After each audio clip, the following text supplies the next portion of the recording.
back. Yes, thank you very much. So thank you, Nana, for the presentation. A lot to chew on. We're going to go dive straight into our panel.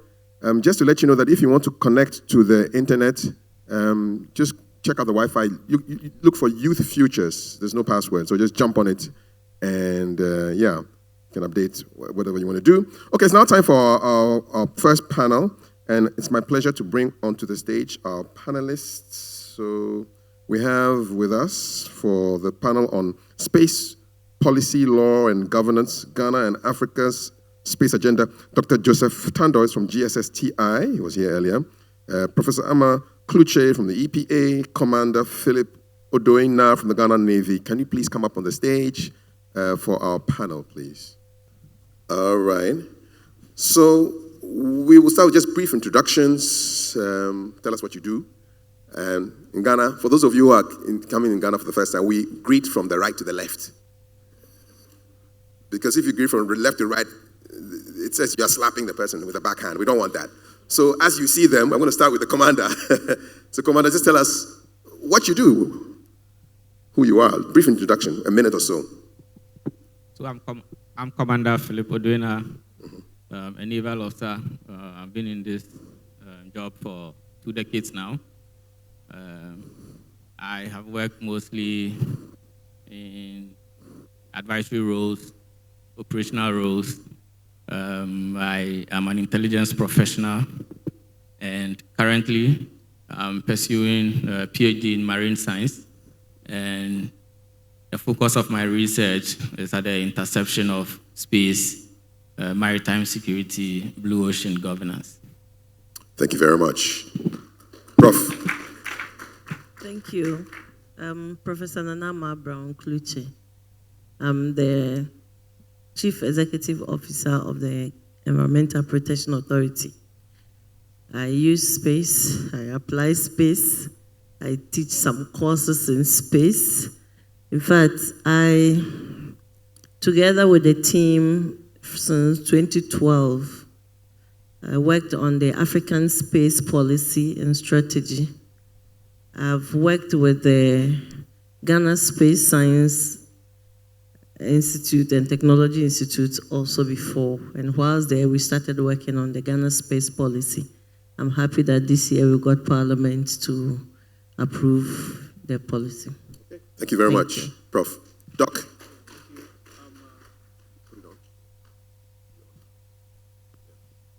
I'm Joseph. I'm Joseph Berman Tando, and I'm the director for the Ghana Space Science and Technology Institute. So the main mandate of my institute is to harness the power of space science for the socio-economic development of Ghana.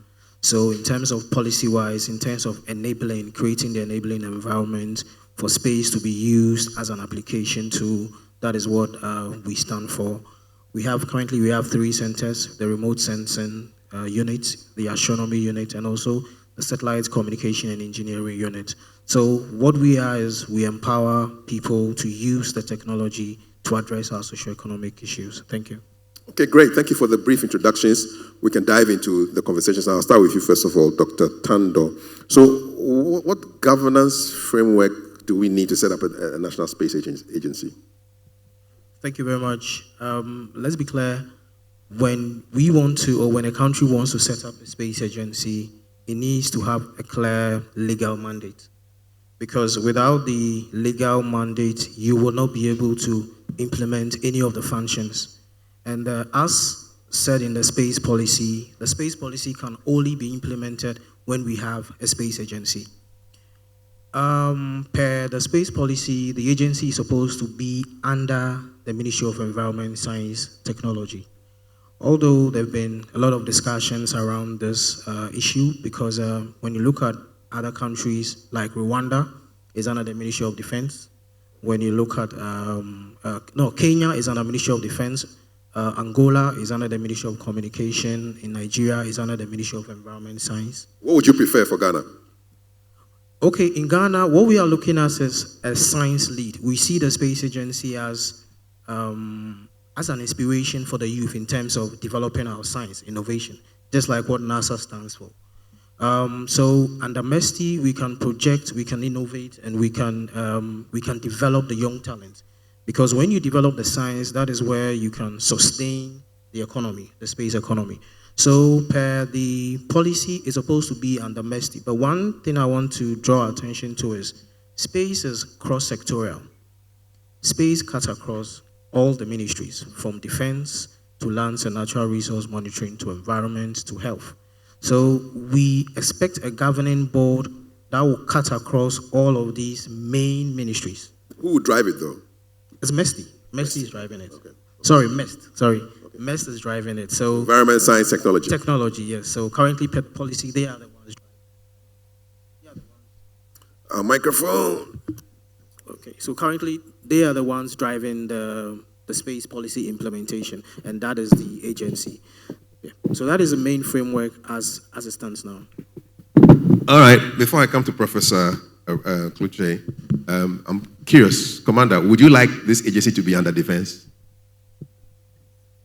Not necessarily under defense. Okay. It could still be where it is, but we need to all be sitting at the table. The integrated approach to development is what is trending now.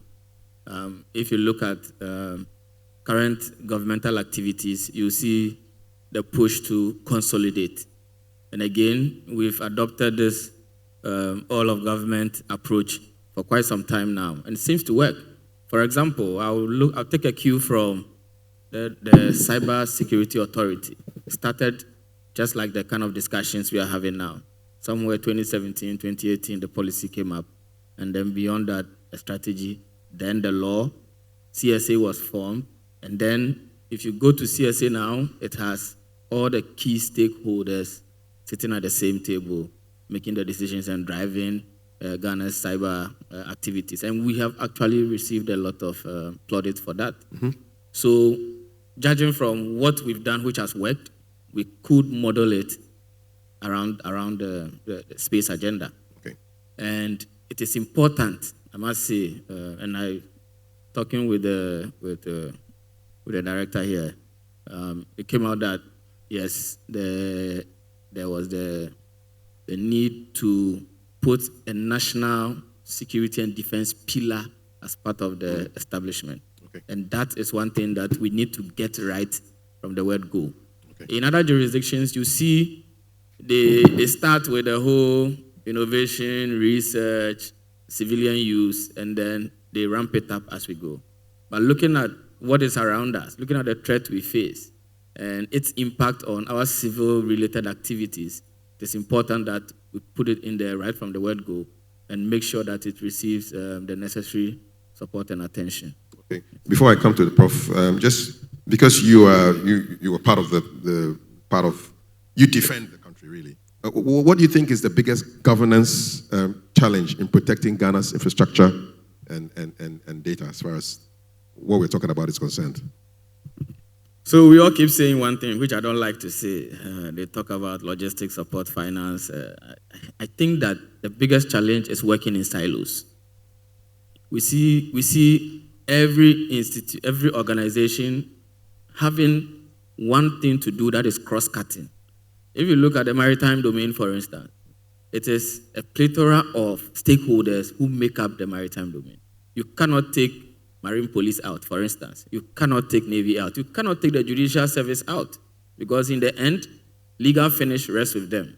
And so the issue of working in silos and duplication, and sometimes some internal rambles, as we know, human institutions, causes, I would say, the biggest disadvantage for us. And so for us to get it right for our space development program, we need to look at a scenario where we fashion a strategy that everybody is brought on board. Okay. And by that, the agencies will contribute to its development. Okay. Thank you very much, Commander. Prof, so feel free to respond to anything you heard from the doctor and the commander. But I would also like to ask, I mean, when you look at EPA interacting with a future Ghana Space Agency, what kind of collaboration do you envisage? Put on your prophetic hat. Okay, thank you. Let me start from where he left from. So, when Ghana Space Science was established, we did a lot of advocacy among institutions. So we moved from one ministry to the other, especially the ministries that apply or use space technologies. And it's virtually every ministry in the country. So when you get to transport, you get to energy, you get to fisheries, our sector ministry, all of them, agriculture, food and agriculture, all of them use space technology.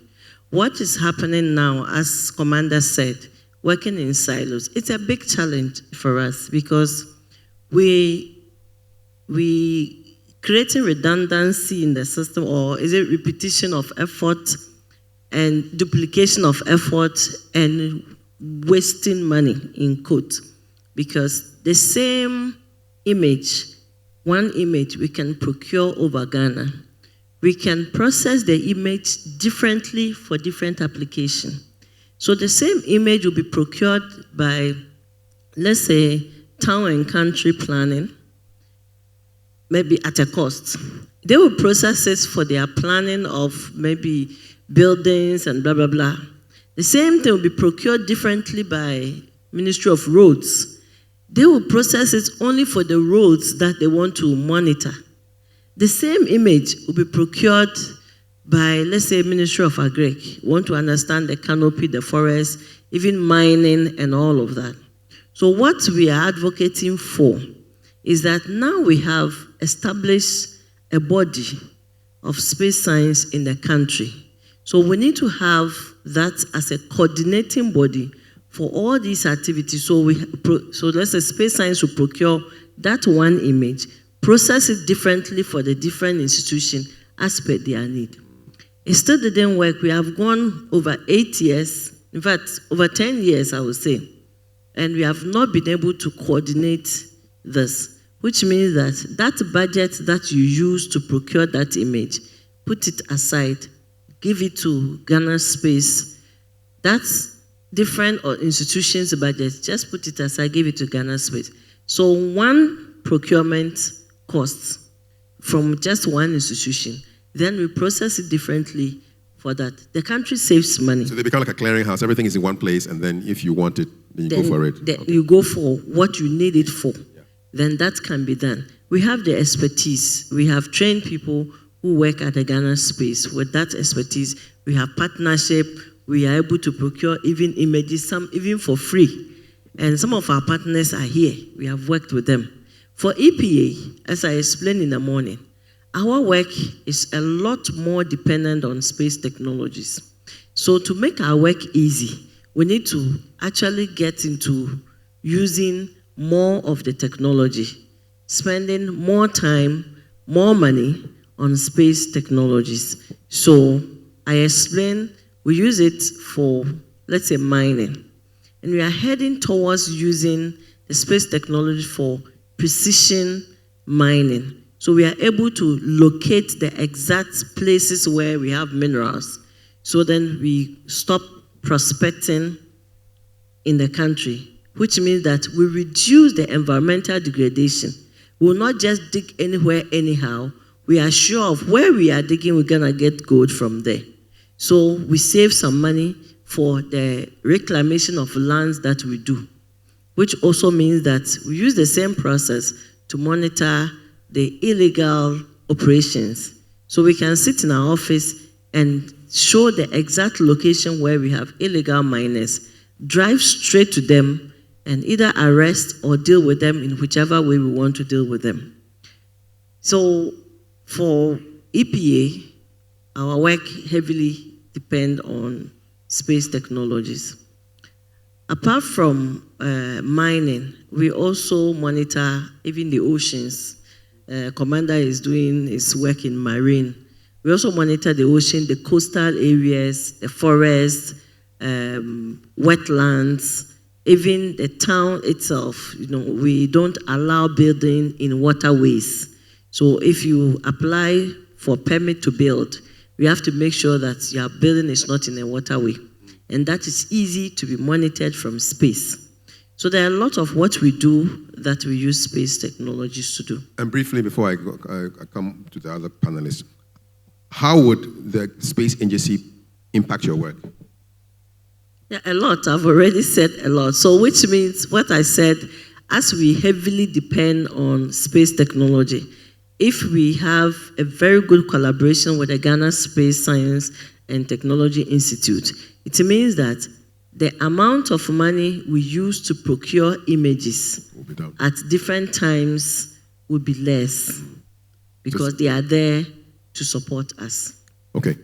Doc, when do we get the space agency? What's preventing us from getting a space agency this year, next year? What's the delay? Okay, thank you very much. It is a difficult question, but it's an easy one also. So what it means is, as I said before, we've laid all the foundation to establish the space agency, and we need to pass the space bill. That will give us the mandate to coordinate. So are you talking to parliamentarians? Are you educating them about the... Yes. We've been meeting the Parliamentary Select Committee on Science. We've been briefing them. But, Prof mentioned about coordination, right?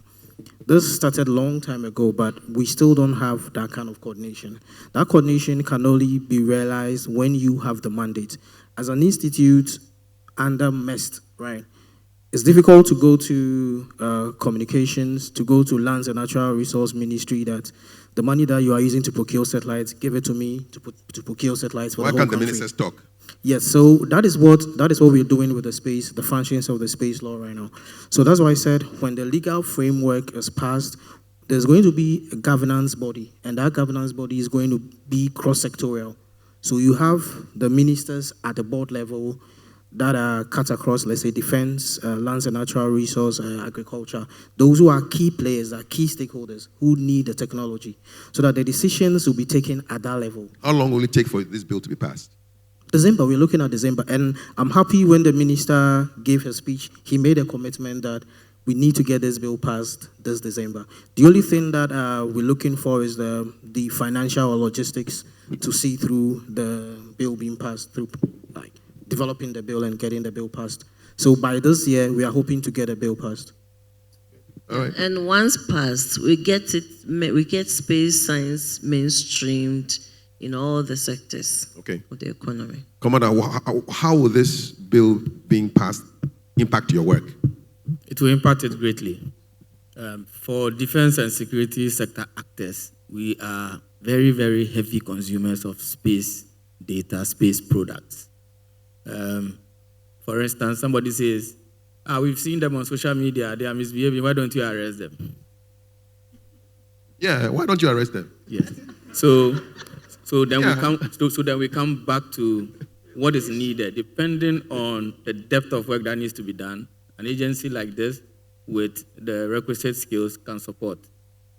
You can have a situation where, from space, you can geolocate anybody. So you can find them, triangulate. You can geolocate anybody based on the RF signal that their devices are emitting, whatever. There are so many dimensions to it. But what will the human rights people say about all of this? That will be responsible use of the technology, not against human rights or against the rights of citizens. And you agree with me that nation states which have developed have gone through this trajectory that we are on. And so it is. Again, for instance, look at the size of our maritime domain. The size of the maritime domain is about the size of the landmass. So while you have a lot of actors on land, you have the Navy at sea. How do we cover every inch of it? Now we are going into what we call deep sea mining. And if you look at the convention, it gives countries permission to come and mine. Until you can exert your rights over the space, it's not technically yours. It's yours, but it's not technically yours. So they can enter our space and they can enter your space. Yes, it's a common good. And you see them in our space? That is if you see them. I'm not saying they do, but like I'm saying, these are new frontiers that are developing that you also need to develop the necessary technology to be able to. And space, observing from space, conducting surveillance from space, maritime domain, being aware of what is within your domain from space is the way to go, other than what we do now, which is expensive, which is requires a lot of reaction rather than being proactive. And so the benefits are enormous. Okay. Again, for command and control.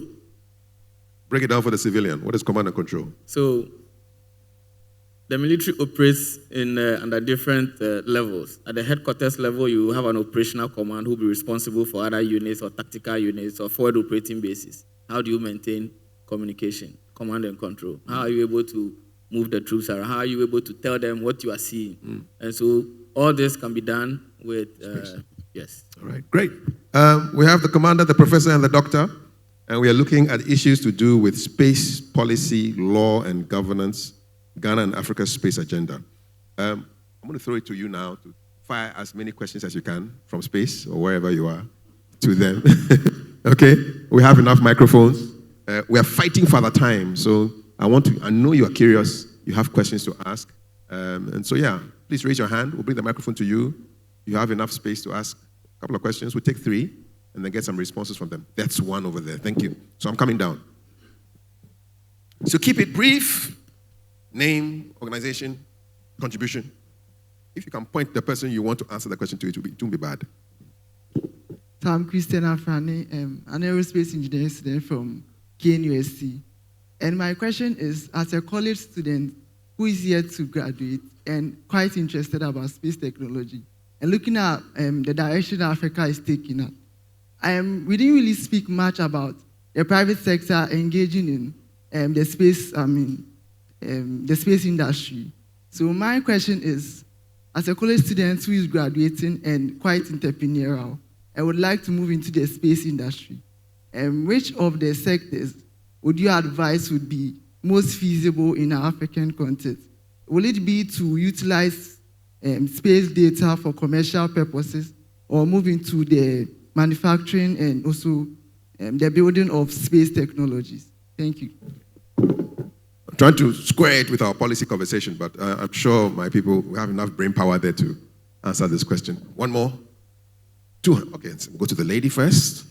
Thank you. So after the space bill is hopefully passed and we have the National Space Agency, where do you see the first steps to build infrastructure within Ghana going? So we have ground stations and we have hopefully the contribution to the square kilometer array. What do we want after that? Oh, my name's Jennifer. One more hand here. Okay, I'll come back later. Thank you. Thanks for the panel. My name is Kobina Hughes.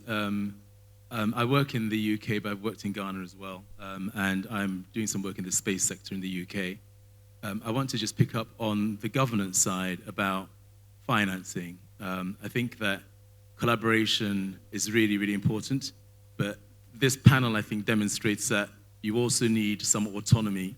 You don't want people who don't know about military issues blocking the military from what they need to do. So I think we need collaboration, but I also think there's a strong case for autonomy for different sections as well. And it's how you square that. I don't envy you, you've got a big job. It's going to be a difficult task. The other point, I think, is about financing. I think somebody said that government shouldn't be leading. Space is high value, it's very expensive, it's high risk, and the returns are long term. And in the UK, the government steps in to deal with that early stage risk financing. And I think the government here will have to do the same because it's very difficult to get that early stage finance. Unless you are Elon Musk. Yes. All right. So some responses. Yes, go ahead. Okay. I think I'll address the college students. So when you look at the policy, have you had a chance to look at the space policy? Yes. So when you look at the policy, we talk about education. That is building our capacity in terms of human and infrastructure. So what the Space Agency is envisaged to do is be an enabler. So there will be budget allocation to train our young ones in terms of the upstream and the downstream. The main focus of us as a country now is to develop the downstream as much as possible. When I talk of the downstream, I mean the applications. That is what our politicians see, and that is what our people need. So if I can develop a tool that the ordinary farmer can use to improve his crop yield, it's a plus. If I'm able to develop a tool that the one monitoring the forest can know how much of the forest we are losing as a country to, let's say, illegal activity or illegal logging, that is also a plus. So there are incentives, there are scholarships, there are training programs that are all in the policy that will be implemented when we become the agency. So as at taking a course or looking at the upstream or the downstream is the shortest immediate, let's say, project, let's say short term. For the medium term, that is when we're looking at the upstream, because the upstream is quite expensive. So when we develop the downstream and the gains from the benefits from the downstream, we can use that one to push the upstream. As I said before, as a country, agriculture contributes to almost 20% of our GDP. If we can improve precision agriculture with satellites, then we can get enough funds to fund the upstream. Our cocoa, if we can protect our cocoa crops, we can improve efficiency in our cocoa. Proceeds from there will be used to fund the upstream. Right. Thank you. Any comments on the other questions? Yes, from the lady. I want to yes, Jennifer, I think. comment on the lady's question. So what Ghana has started planning to do, as you said, is the downstream. Now, as we speak, we have partners that gives us some data for free. We have signed up to programs that allow us to get some data through the partnership. So what we actually need now is the receiving station. What's the name? The ground station. Ground station, yeah. That's what we need now to be able to receive the data to start using for the applications that we are actually using. What will it take to get a ground station? It's quite a few dollars to to build it. How many of these few dollars really? No, it depends on the size and the sensitivity of it. So the bigger your money, the better the products you can get. Okay. But my interest is or will be in us building the ground station ourselves. Okay. So the training, we already have some engineers. By the way, in a space field, virtually every field is needed in the space field. Okay, so we have so engineers to physicists to chemists to biologists to food nutritionists, everybody is needed in the space field. Okay. So we have all these, everybody trained. One area of importance is the signal processing. That we also have people who have done that on those programs in the country, networking and all of those things. All we need to do is to put them together. So why haven't we done it? Why haven't we done it? We still need to procure the materials, even if we have the people. That's where the dollars come in. That's where the dollars will come in. Okay, Thank you. Okay. I think the last gentleman who has worked in both the UK and Ghana was talking about somebody suggesting that government should not be the one funding and things like that. I don't know whether you have any comments to make on that. Yes, that's maybe whilst I still have the microphone. Yes.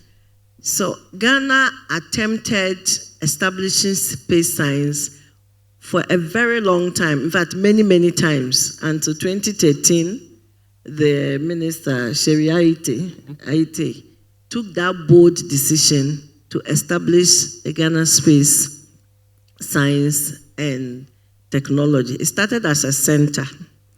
So, as we have said here, the main idea is to help with coordination to start space programs in the country. So we started with education, doing short courses on space programs in the country. Now we have upgraded to be an institute a couple of years ago. We are seeking to get to an agency with the passing of the bill. Now we have the policy, so we'll get in there. It is in all of us our interest that Ghana stands tall in the space industry, whether it's coming from government or coming from private sector. But for private sector to invest, we know it's business for the private sector. The private sector would need the will of the government, the political will, the support of government to trend on. So what we have done now is what actually the private sector needs to strive. So now we are open for investment. Anybody who is ready for business can come here, negotiate with government, and take it from there. We are here with different technologies that come to the country. We participate or we partake in those technologies. We pay with our own money and then we move. So the will is built, the foundation is built. We are ready to invite, or we have invited private sector. They can come in and pick. They will do their studies to see if there's business opportunity here before they come in. So since the establishment of space science, we've had several engagements. Once they see that business opportunity, they will come. But as I said, the foundation is what we have built. We need government will to enable these platforms to start popping up. And we expect that with the improvements that we have gained, with the successes we have gained, the private sector will come in with the investment. Okay, thank you so much. Commander, you have anything you want to say? Very good. Okay, I've just reminded myself that there's another panel that is between you and lunch. And so I'm going to bring it back to my panelists. They're going to give us their final words. We'll stand up, take nice photos, and then they'll be replaced by another panel. Blame me, okay? And you can catch them at lunchtime and ask them all the questions that you want to ask. Those of you who wanted to ask them questions. I'm going to come back to my panel for their concluding remarks. I'll start with the panel first. So, John, as we wrap up this particular panel, I just want to find out from you, if you have to pick one priority for Ghana's space sector next 5 years, what would it be and why? Okay, thank you very much. One of the areas is the downstream that I'll focus much on. So as Prof. Kluge said, what we intend to do is to develop a national satellite receiving and data processing center. Okay. The main reason we want to do it is we need to have a hub, right, where we receive data, process the data, and feed this data into all the sectors. So it will be like a one-stop shop where we will feed data to all the industries that need the data. And we are looking at this because if we want to achieve our sustainable development goals, that is the key. So one thing is, it will create jobs because you need people to process the data. It will create innovation because when you have the data, you need to convert the data into tools that will be used. So converting the signals into real tools. So that is what we're looking at. That is my priority, to get this satellite receiving data processing center acquired so that we can have, we can feed the industries for them to, or the ministries for them to do their work more efficiently.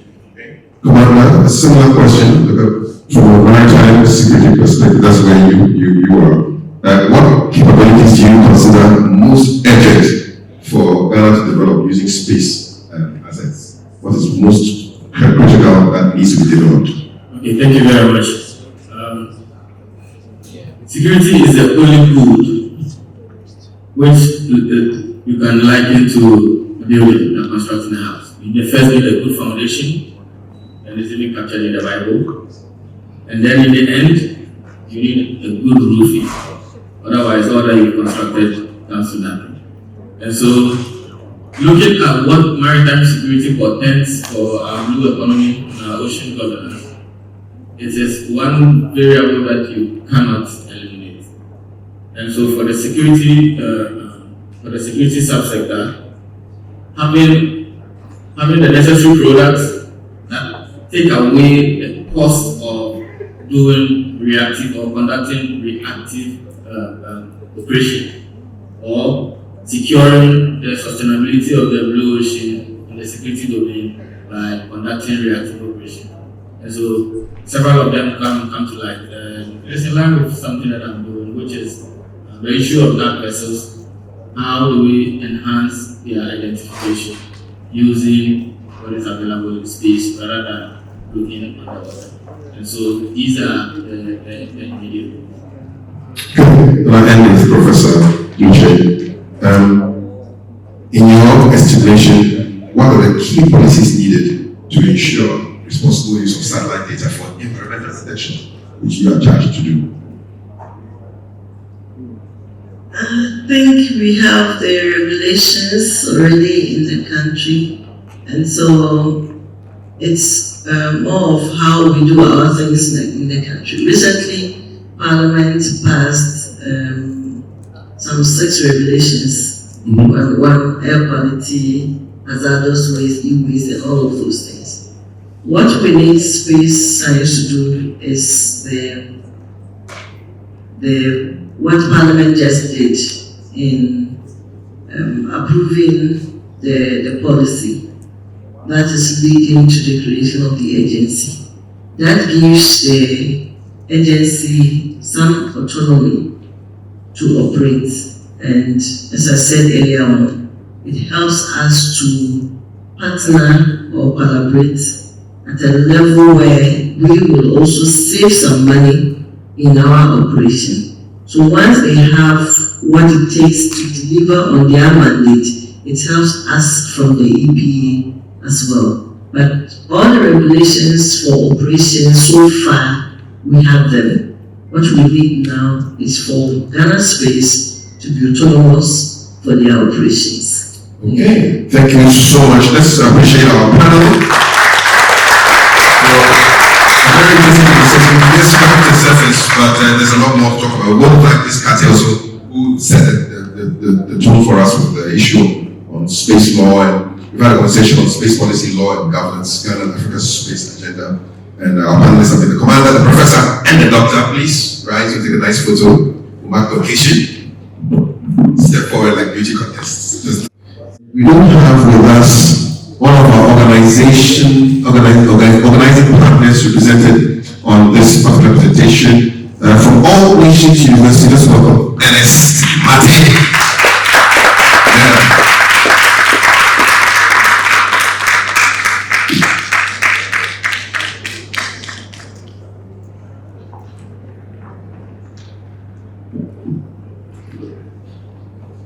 Good afternoon. And if the existing protocol still has strength and vacancy, then I also want to stand on the existing protocol. At least it's before lunch. Somewhere 2017, halfway, they asked me a question, I think GH1 TV. You're surprised. GH1 TV, and I find this occasion a very good platform to retaliate. To retaliate to that question. And so I'm presenting on satellite applications and technology. There are so many ways I can take this presentation, but then I know that in the first day of every conference, we usually have non-technical participants. So I thought of sparing you all the technicalities. Am I a good person? Next slide.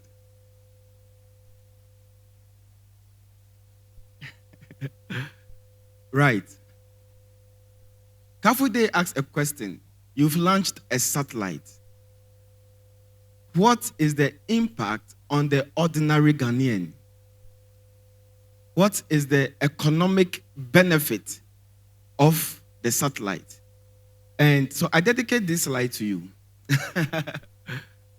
Here I have the 10 biggest economies of the world, measuring by the gross domestic product, which is a measure of the value of their goods and services,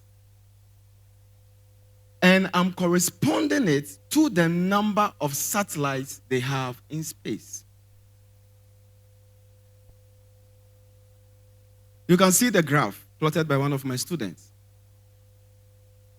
These are the 10 biggest economies.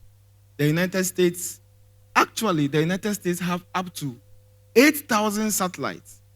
Can see the man we know, Elon Musk. Up to Italy, which has 66 satellites.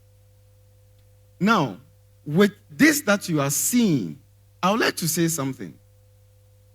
These countries did not go to space because they have money, but rather they went to space to make money. Space is not luxury. Space is no more a fiction movie. Space is no more an afterthought. And so it's clear. Let me ask this question. What if China returns from the moon and says, we brought tons of gold that we mined from the moon? Ghana's relevance on the global market is gold. Is that not it? What will be our relevance? And that is why space education is so important. And so, Kafui, the question that you asked, I'm showing you here that the biggest economies are focusing on space science. Next slide. Next slide. Now, let's zoom in into Africa. I consider the biggest economies in Africa as corresponding to the number of satellites that they have. We have Egypt, 14 satellites, South Africa, 13, Nigeria, 7, Algeria, 6, Morocco, 5, and then Ghana, 1. I believe that these two slides should serve you a very good conclusion that there's a correspondence on how much space is used as a facility in a country to the GDP. There's a direct effect of it. Have I done a good job? Right. To the next slide. One may ask, what do these countries do for which they generate this revenue? Out of about 9,500 satellites in space, 8,000 of those satellites are providing communication services. And so this is the greatest revenue generator. And of course, Elon Musk has a role to play there. Then after that, Earth observation. I've heard the other partners speak about Earth observation, remote sensing. They are not just done in a classroom. They are not laboratory experiments. It is money which should have a direct impact in the pockets of the ordinary Ghanaian. And that is what my senior colleagues have spoken about. You are moving fast like a rocket. Technology demonstration, navigation. Now let me speak about technology demonstration. A lot of universities generate revenue from this. Example, when Microchip is producing a new microcontroller, then they want to test it in space. They give it to a university, the university develops a CubeSat, hosts it, and the university is paid for that. And so there's a lot of revenue generation, even when it comes to technology demonstration. We have 100 satellites, about 100 satellites, providing navigation services, then space research, and other miscellaneous services. Next slide. Now let's zoom in into Ghana. How Ghana is putting money in the pockets of, I know some heads just came up like that. How Ghana is putting money in the pockets of the ordinary Ghanaian using space technology. Are you interested in that? All right, so let's look at space activities in Ghana. In 2017, Ghana launched the first satellite. But let me clarify this, that this is not the first time Ghana was doing something space. Prof. Nana Ama was already doing space before we launched the satellite, astronomy and all that. And so please help me to appreciate that. But then the launch of the satellite registers the nation as a space-faring nation. And so this was the first time. And you can see me at the other side, as young as I could be. But I want to show you the current state when it has to do with how much we are putting our effort in this direction. This will surprise you. Next slide. In 2018, when we launched the satellite, there were only 7 African countries which had launched a satellite out of the 54. Only 7 in 2018. Next slide. In 2022, we had 15. Some other countries joining, and in fact, we were an inspiration to some of them that I know on the list. In 2025. Next slide. This is the amazing part. I know some of you can already see what I want to say. In 2025, Ghana still remains with 1 satellite. Kenya, which came after, has moved to 3 satellites. Angola, 2 satellites. Ethiopia, 2 satellites.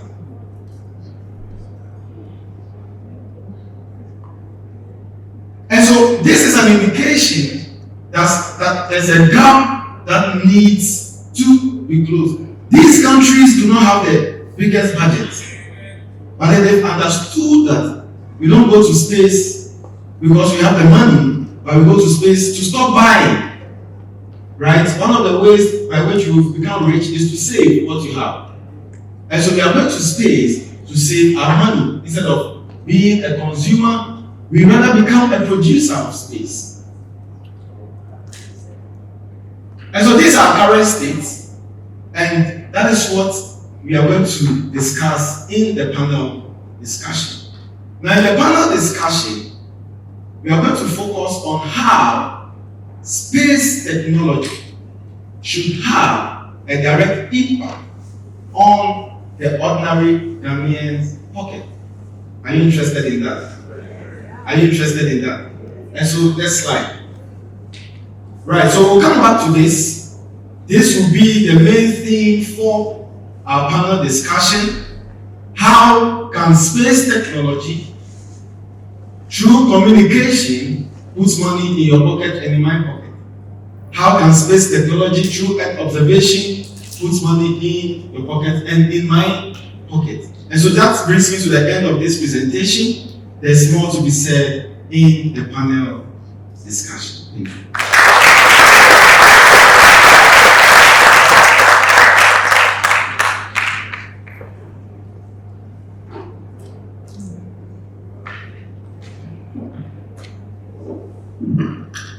Hello. Yeah, thank you so much for your brief but very impactful and vivid presentation. So now we're going to go into our second panel, and this one is titled Satellite Technology and Applications. So we have Karim Assem from SRI, who was here earlier, Dr. Ignatius Williams from GMET, Jason Hickey, Google Research Africa, Malcolm Ibako from the Environmental Protection Authority, and we also have an RMC rep to join us as well, GMS and Africa. If you can join us, we'd be really happy. So this is our panel.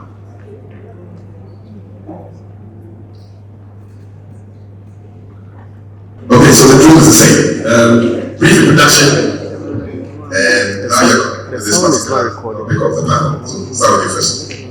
Good afternoon. That's it. My name is Paul Ibeko. I'm the head of the GIS unit at the Environmental Protection. What does that mean? GIS stands for Geographic Information Systems. Okay. Yeah, so we build anything in space related to EPA's work. Okay. So we use satellite imagery and extensive drone imagery, and GPS training. Okay. Both special databases and current research. Okay. All right. So if I step with EPA, I want the spaceman. You're the guy. With my. All right. Okay. The spaceman and women. All right. Karim. Yeah. Good afternoon. So my name is Karim Assem. I'm the regional manager for SRI in North and West Africa, and happy to be with you again. All right. Hi, thank you for welcoming me here. My name is Jason Hickey. I'm with Google Research Africa. We started an office in Accra here about 6-7 years ago, and we focus on using AI to develop solutions to African problems in Africa in satellite and remote sensing technologies. Extremely important. Just give a couple of examples. Many African countries haven't done a census in decades, 40 years perhaps, and so we lack information about where buildings are. We use satellite imagery and AI technology to map buildings and roads across the continent to solve problems like where are the people living? How do we do urban planning? We have records of decades of development, urban development, and we can use that to address problems. And this is all based on using AI with satellite technology. My personal area of research has been weather forecasting. I grew up on a farm. Weather is super important. We use satellite technology to do weather forecasting. We're using AI technology, and if you look on your phone, the weather forecasts that you see when you go to Google Weather have been developed by the team here in Accra, and something that we're really proud of. All right, thank you so much, Jason. Good afternoon, ladies and gentlemen. My name is Daniel Kwashi, and I'm with the Regional Marine Center, which is at the University of Ghana. We currently run the MAC1 project, which is a GNS in Africa initiative program. So what we do is that we make use of Earth observation data to develop solutions that tackles issues regarding the ocean and the coastal environment. Thank you. Okay, I'm going to start with you first, Daniel, right? Daniel Kwashi. So, what have been some of the most impactful applications that we've been using to work on our coastal regions in West Africa? We currently run these services, and I'll say the major service will be the oil spill service, the trash monitoring, and also the safety at sea, which is the regional marine weather forecast service. For the safety at sea service is targeted at fishermen, the artisanal fishermen who go to sea to get fish for us to enjoy on a daily basis. And what happens is that they do this at the risk of their own life. Before the introduction of this service, we had about 168 accidents at sea. That's people losing their lives, losing their kidneys in the process. But after we introduced this service, this number has reduced drastically to about 8 incidents happening. In a year, but from the period of 2013 to now. And with the number of deaths, it used to be around 50 plus, but currently we have about 1 death. That's the latest information I had for the artisanal fisher group. And we have about 17,000 fisher folks who are currently making use of this service. So how do they access it? What do they do? This service, we currently send out this information to fisheries US, because we realize that most of the fishermen didn't have mobile phones. So basically, it's being sent out on the mobile app. We also have a USSD code, and as well as send information to their leaders who hoist flags at the beaches. So let me take it one step at a time. So with the mobile app, we realized that fishermen didn't have smartphones to be able to use the internet to access this information. Yeah. So we went further to develop a USSD code where they need to just dial a code on the phone. Without the use of internet, they could access this information. But we later realized that no, you don't even have phones at all to even use. Some of them don't have phones. Okay. So what we do is that we send the information to their fisheries leaders who now get this information, hoist flags based on the information provided. So what we provide them is just very simple information. When the ocean condition is dangerous, you just have to mount red flags at the beaches. And based on that, they can get to know that, okay, it's not safe to go at sea, so they can postpone their expedition to another time. Who's mounting the flags? So they are fisheries leaders. So we work with the Kenyan Fishing Gears Association, that's CAFO. We send this information out to their leaders who now holds this information. And aside that, we also have the oil spill service where we make use of satellite data to detect oil spills that happen at sea. So with this service, so far we've been able to detect about 70,000 potential oil spill incidents where we've engaged about 30 plus institutions across North and West Africa to be able to use this particular service. And one of the service which I want to mention is the IUU, which stands for Illegal, Unreported, and Unregulated Fishing Activity. So we initially had a service where we call the potential fishing zone, where we can tell where fishermen are likely to find fishes based on ocean conditions. But I realize that yes, we provide this information. How can we tell that illegal activities are happening at sea? So our users requested an upgrade or more functionality which introduced the IUU transshipment. So basically we monitor for fishing vessels that come very close to each other to transport goods illegal, which is illegal. Yeah, transport, which is called transshipment. So basically we look at the distance they come together and how long they are able to stay together. And based on our model, we will be able to pick up these infractions and send it out to our fisheries. All right, good stuff, Daniel. Great stuff. Yeah, I think it's just a round of applause. I'm just curious about how EPA integrates this technology, satellite data, into monitoring the areas that are responsible for our water bodies, our forests. How do you guys do that? Yes, thank you very much. So, one of the things we do is we issue permits for environment for undertakings or entities who want to carry out work in the environment. So, I can say our work is basically, let's say, spatial temporal in nature. So, it takes place within a particular time frame and within a particular period. Right. So, what we do is rely on these technologies, satellite-based technologies, to help us an overview of areas where an activity wants to take place. So we rely on Landsat, rely on Sentinel data, and usually also rely on the low-hanging fruit, that is Google Earth, because it also provides you data. It may not be updated, you cannot do spectral and scientific analysis, but it gives you visuals on what an area looks like at a particular point. Right. So we also download images if we need to do our classification, and sometimes we also rely on some foreign partners. Okay. For instance, in the past we had a partnership with the Norwegian International Climate and Forest Initiative, NICFI, where they gave us access to real-time satellite data. We used it to monitor some of the forest reserves where illegal mining was taking place, and then making the necessary, recommendations. Right. We also have this the other online platforms that we also use integrating our work. For instance, Global Forest Watch, which uses satellite imagery. You can sign up to it, and if it's a particular forest that you're interested in, you send the area of interest. If the algorithms see any change in forest cover, they will send the alerts to your email. Okay, great stuff. Thank you very much, Mabauli. Yeah. Karen, what kind of technology and applications are there that should excite somebody like me? I mean, in the field that you do, what's new and hip and exciting and useful? Okay, so the exciting part is, like I was saying in my presentation, is that we are based on the science of location and the data that we can gather from the science. Okay?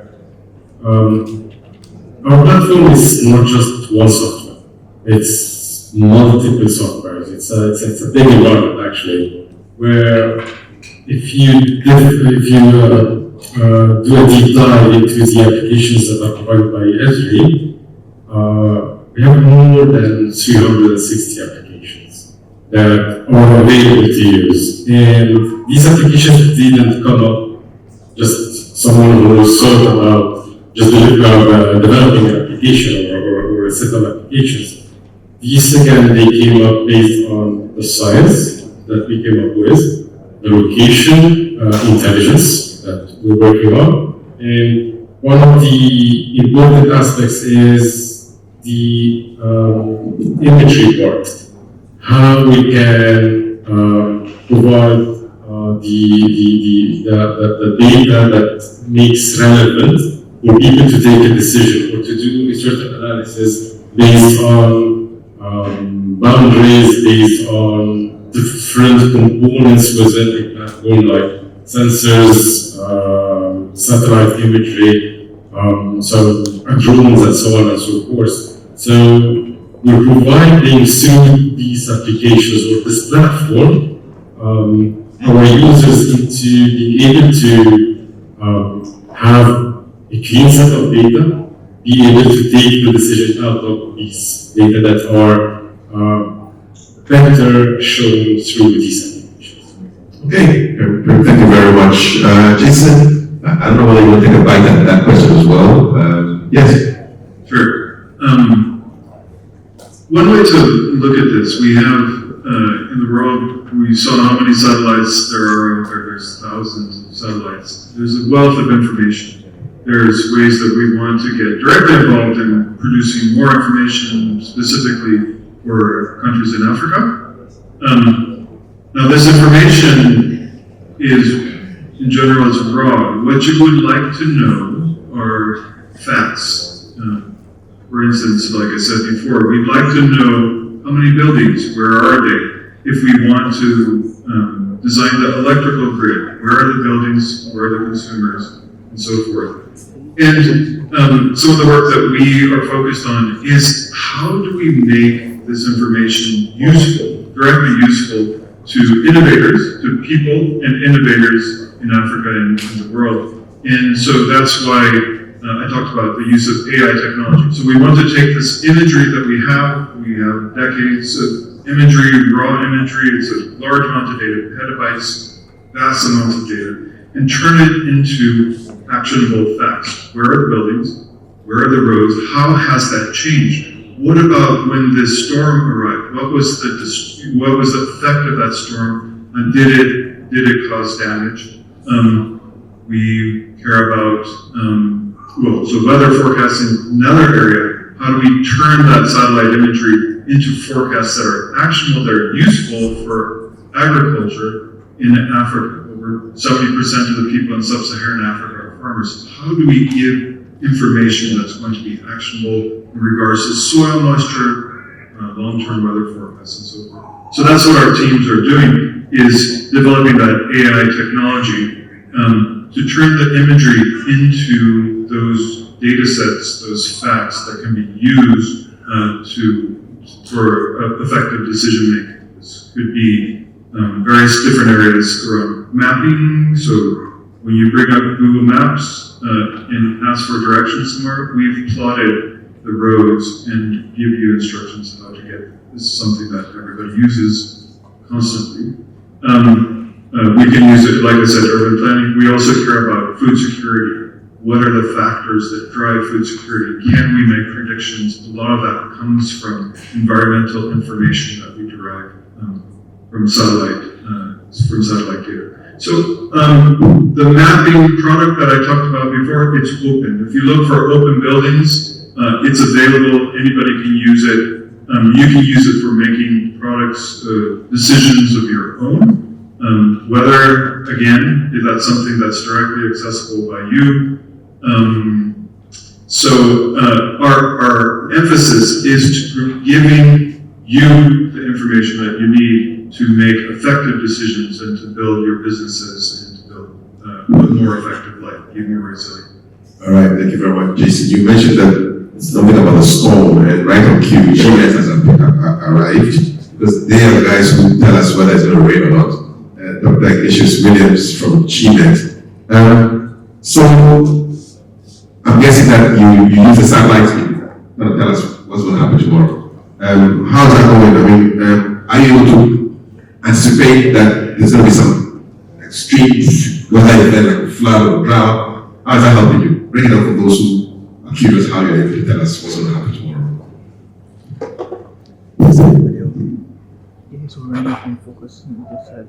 Thank you very much.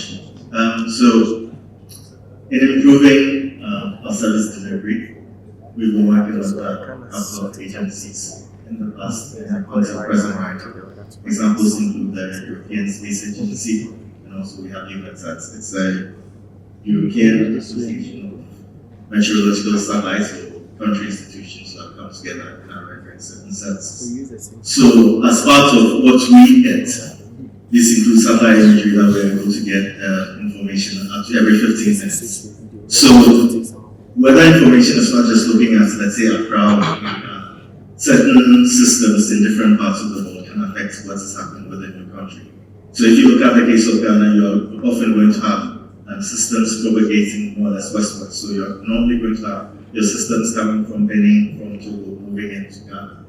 And without the satellite imagery, you're not getting the spatial coverage that you want to be able to have. So with the 15-minute information, you're able to track the propagation of the storm and where it is going, the direction, and then the effect it's going to have. So we are leveraging most of them.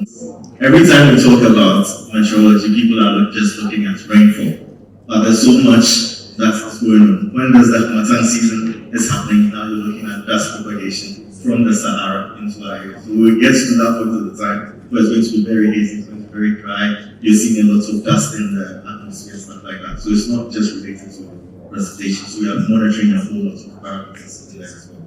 So you have collaborations with some European agencies. Where are the African agencies? Is it a function of the number of satellites we saw in that Mr. Bate's presentation? No, we want to know. Yes, so luckily we were just about a month ago, the president for the African Space Agency, Dr. Tidjane Ouattara, he did a courtesy visit to the Ghana Meteorological Agency, after which we introduced him to our sector minister.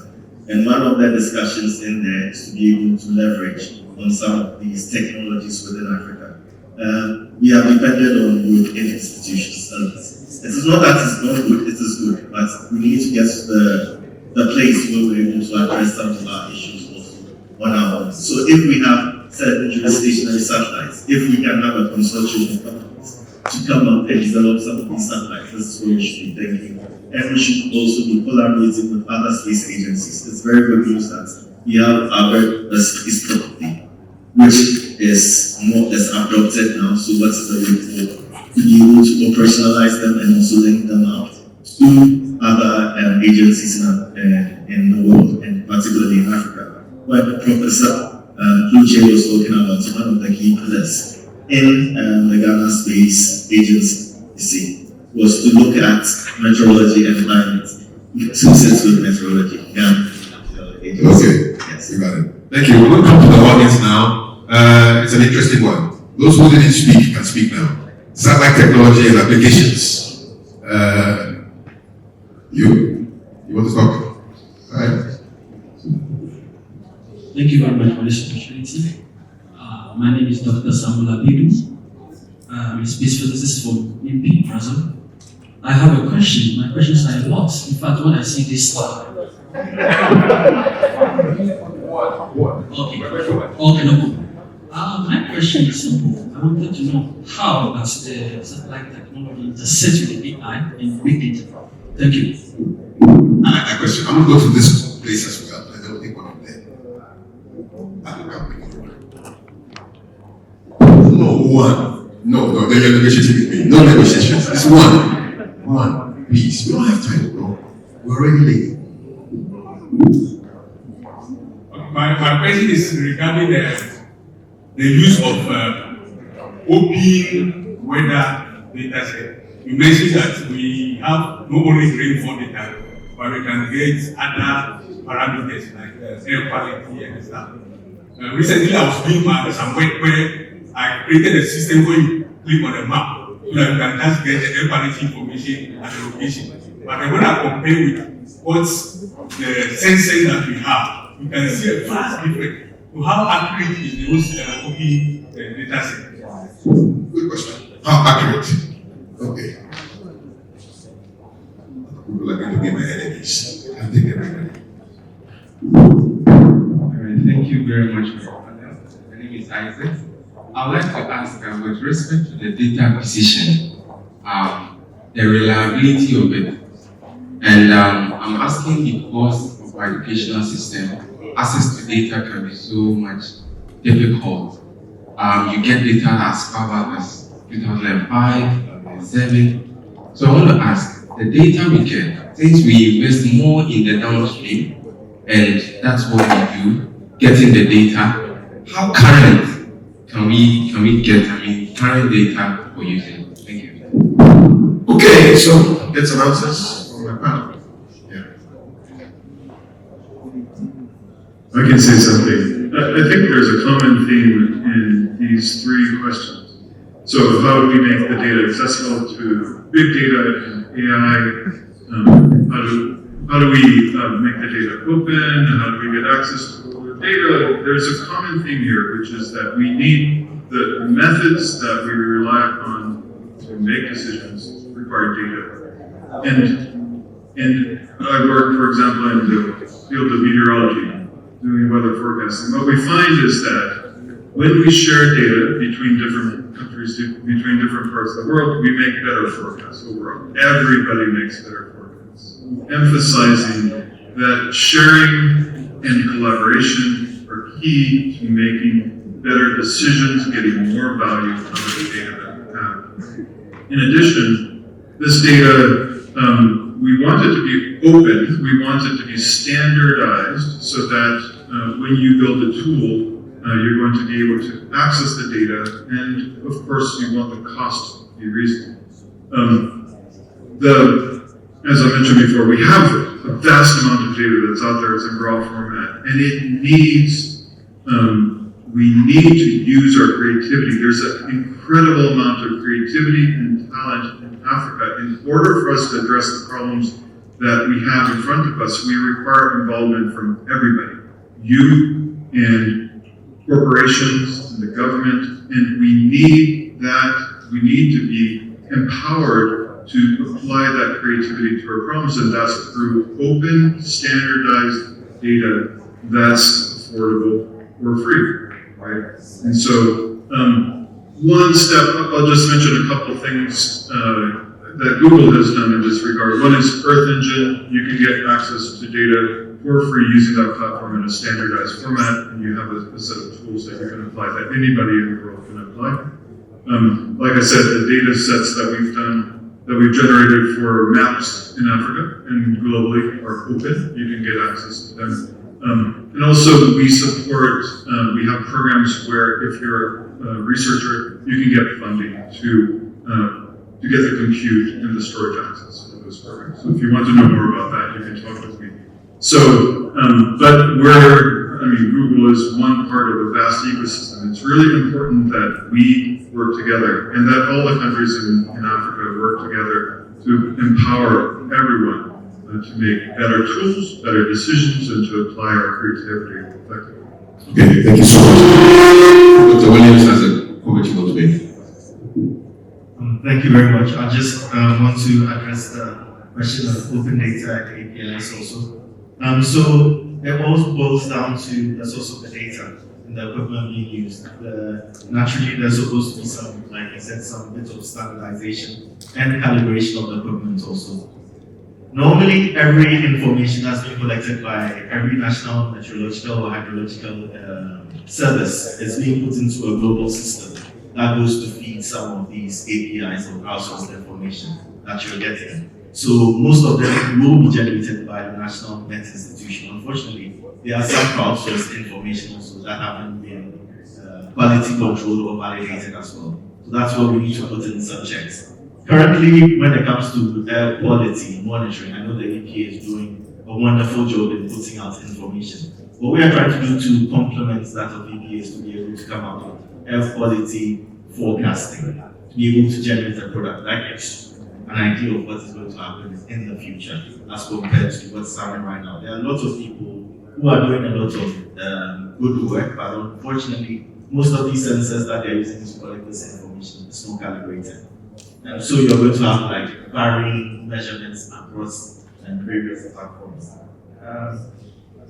With regards to access to data, the Ghana Meteorological Agency is always free to collaborate and also give data out to people.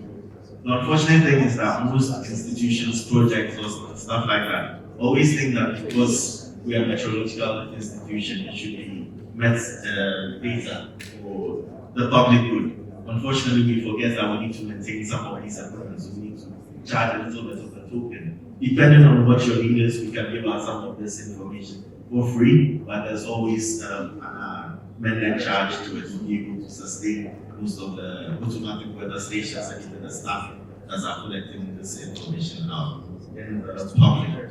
Yes, all our information is up to date, like I did indicate earlier. We've been collecting information since the 1800s up until now, 1930, up until now. So if you want current information, depending on the location, you should be able to retrieve that. Thank you. The microphone, maybe you give us your, what's the one key takeaway you want people to take away from here? Understand. What should they remember from your presentation? There's a lot of data out there, and unfortunately, we cannot sit there and say that we do not know that this particular product exists. So I'm going to do a little bit of awareness also. Did you know that GMET provides information to even fishermen to know about the state of the ocean? Are you aware of that? Unfortunately, no. All you know is it going to rain or not? So I think, yes, I'm being very honest. So we should expand our horizons beyond the previous conceptions of certain agencies and the role that we play within the space region. Space is not just about NASA or movies. We are going to blast an asteroid. This is Bollywood. In day-to-day applications, we've seen or we've heard numerous applications. You use an Uber to get here. Did you think about the global positioning systems? If we're talking about a storm coming, are you looking at the satellite imagery that we're using to track some of these things? So no matter what area you are in, you are using some sort of data which has to relate to space and satellite technology. So just look. Thank you very much. Excellent, GMET. To the EPA, what's the key takeaway as far as satellite technology and applications with respect to the EPA's work is concerned? What should Thank you very much. I think as I mentioned it earlier, and I'll still stress on it, it has to do with collaboration. There needs to be a lot of collaboration, both locally and internationally. EPA, from where we stand, we do a lot of collaboration. For instance, we collaborate with the universities and research institutions. We have collaborations with GMS, we partner work with them. We collaborate with some foreign universities. For instance, like the University of Southampton, we'll be collaborating with them on developing an early advisory system for satellite monitoring the western coast of Ghana, etc., etc. But the main answer I want to stress again is about collaboration. If you sit in your corner, think you have your data and you can do it by yourself, you realize that the technology will be going ahead of you. You are still back there thinking what you have is the best. So you need to collaborate. All right. Esri, what's the key takeaway from this panel? So I would say it's moving from the decentralized systems into centralized systems or centralized systems. And this is also it's a way where we can make use of the data that is available. Actually, every entity has data. I would say that the majority of the African continent is having open data available. Maybe it lacks some regulations, some standardization. Yet making use of the data, especially the historical data, in order to be able to understand the patterns, understand how things are moving in the future, or doing the different forecasts, whether it's climate, whether it's agriculture related, and so on and so forth. So data is available. It's just the way into finding data and processing it through different platforms. One of the areas that I would advise, and I think we did have a conversation around it with Ignatius, is we do have a platform that is called Africa Geoportal. It's africageoportal.com. This is a portal that is completely free of charge. We register on it and make use of data sets that are on this portal, where there are different use cases related to climate, to water flooding, and these are like use cases. There was an incident of water flooding, if I remember correctly, that happened last year in Nigeria, where the use case is there, right? And you can make use of the data that is in these data sets that are available on the Africa portal, but you can use it and come up with different solutions in different domains as well. So this is something that we can make use of. And again, it's in different sectors and different use cases of our data. Okay, thank you very much. Daniel, before Jason. Daniel, key takeaway.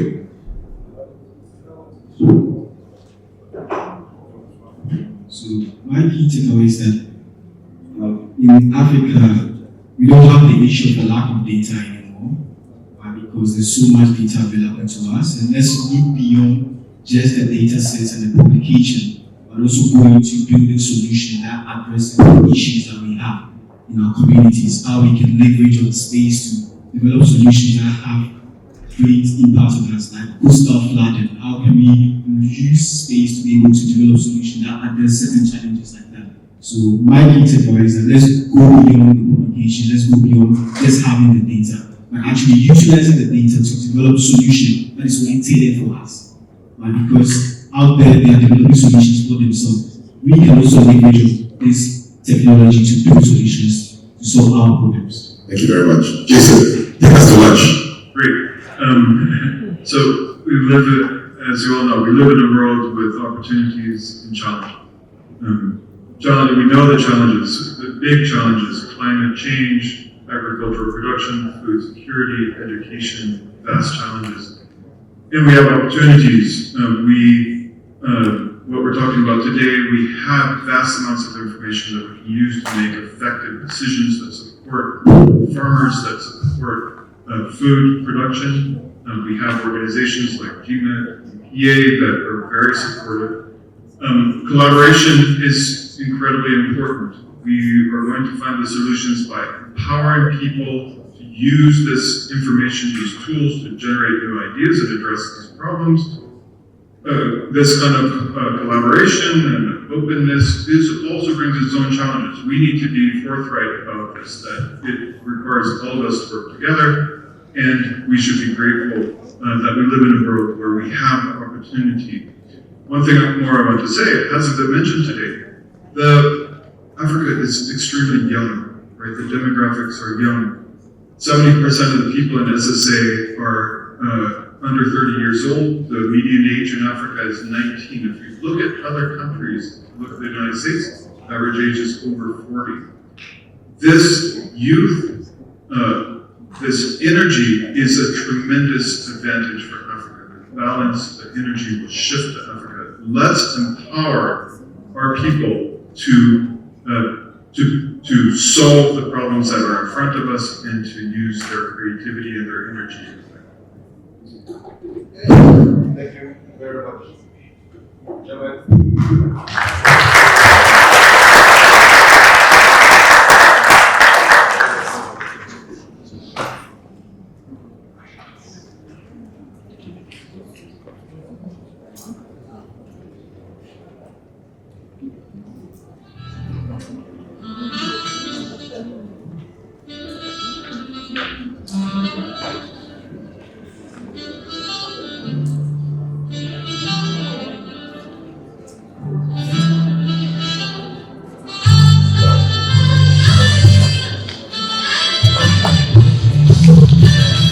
Okay, so we are done with the first part of today's event. A couple of important announcements. I think the most important announcement is that lunch is ready, but there are other messages that I want to give you.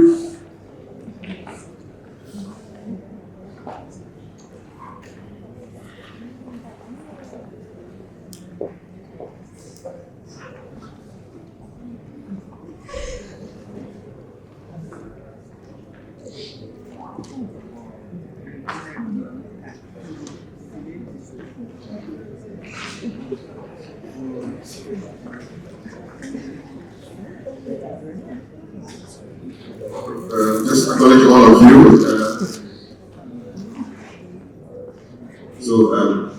Professor Ayamda, so happy here, and Dr. Arachuga, good to see you. Thank you very much. Deputy CEOs of the EPA, please rise. Yeah, let them see you. Thank you very much. Okay, so these are the announcements that I want to give you right now, and it has to do with some presentations. So, if you have a poster presentation, track 3A and B, you're going to be meeting Albert Fossen right behind. Okay? After this session, that's what's going to happen. So, poster presentations, track 3 and A, B, please meet Albert Fossen. Yeah, that's the announcement. Lunch is ready as well. So, please enjoy your lunch. Same place where we had a snack. It's for 45 minutes. So, enjoy your lunch. Thank you very much. It seems like you don't want to go for lunch. Are you on fasting or something?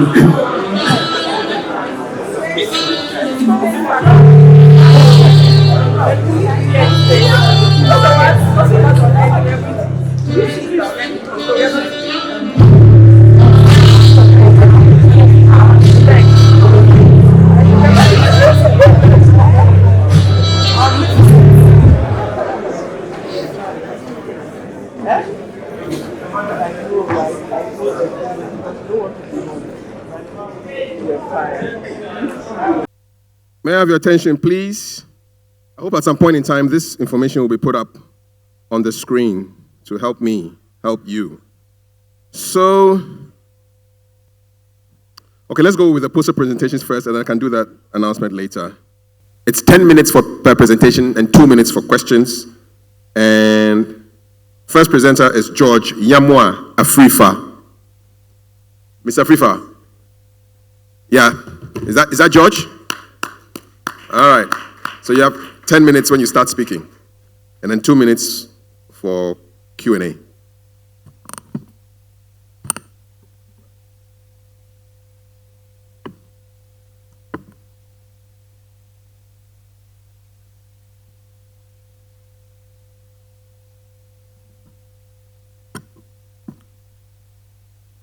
Yeah.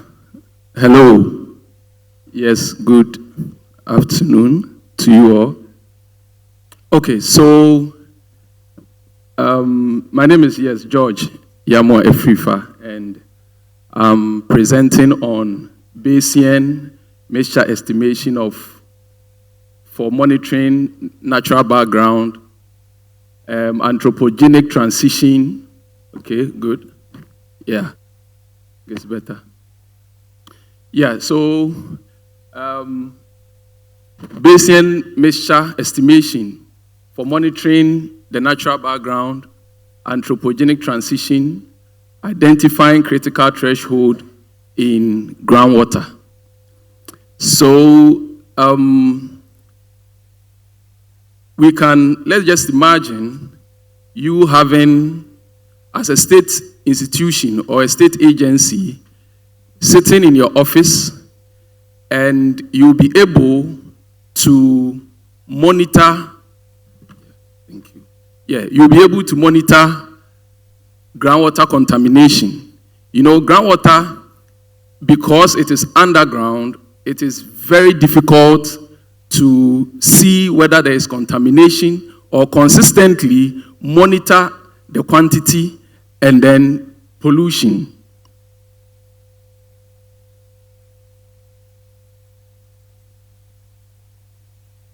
Please, next. Okay, so this is going to be the order of my presentation. Introduction, running through the statement of problem, aims, the study area, why I'm choosing the area, methods, results and discussion, and then I will conclude. So,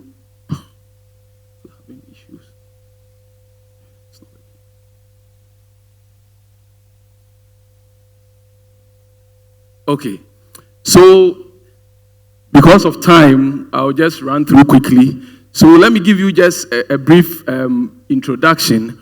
Let's get to know what natural background is. You know, if we are talking of natural background of groundwater concentrations, natural background basically comes as a result of pollution or as a result of natural activities. So if you consider natural background activities that is impacting the groundwater, we look at climate effect, we look at rainfall, biological activities, and atmospheric deposition. but anthropogenic effect, which is human-induced activity, that can also impact groundwater, can be mostly, for the purpose of this study, I'm dealing with nitrate in groundwater. So we can look at septic tank leakages in groundwater, we can look at industrial activities, agricultural activities that is impacting groundwater. When, due to the mining activities, most people are now relying on groundwater instead of surface water, because surface water is being polluted as a result of the mining activity, illegal mining activities. And it leads to a lot of complications. We can look at blue baby syndrome, thyroid disorder, and stomach cancer when you take in groundwater containing high nitrate concentration. And so we need to get a robust system that can help us monitor the groundwater pollution.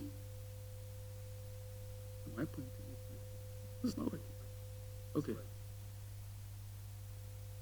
Next slide. Next slide, please. Okay. So, as I mentioned, I talked about the natural background, the anthropogenic activity or human-induced activities.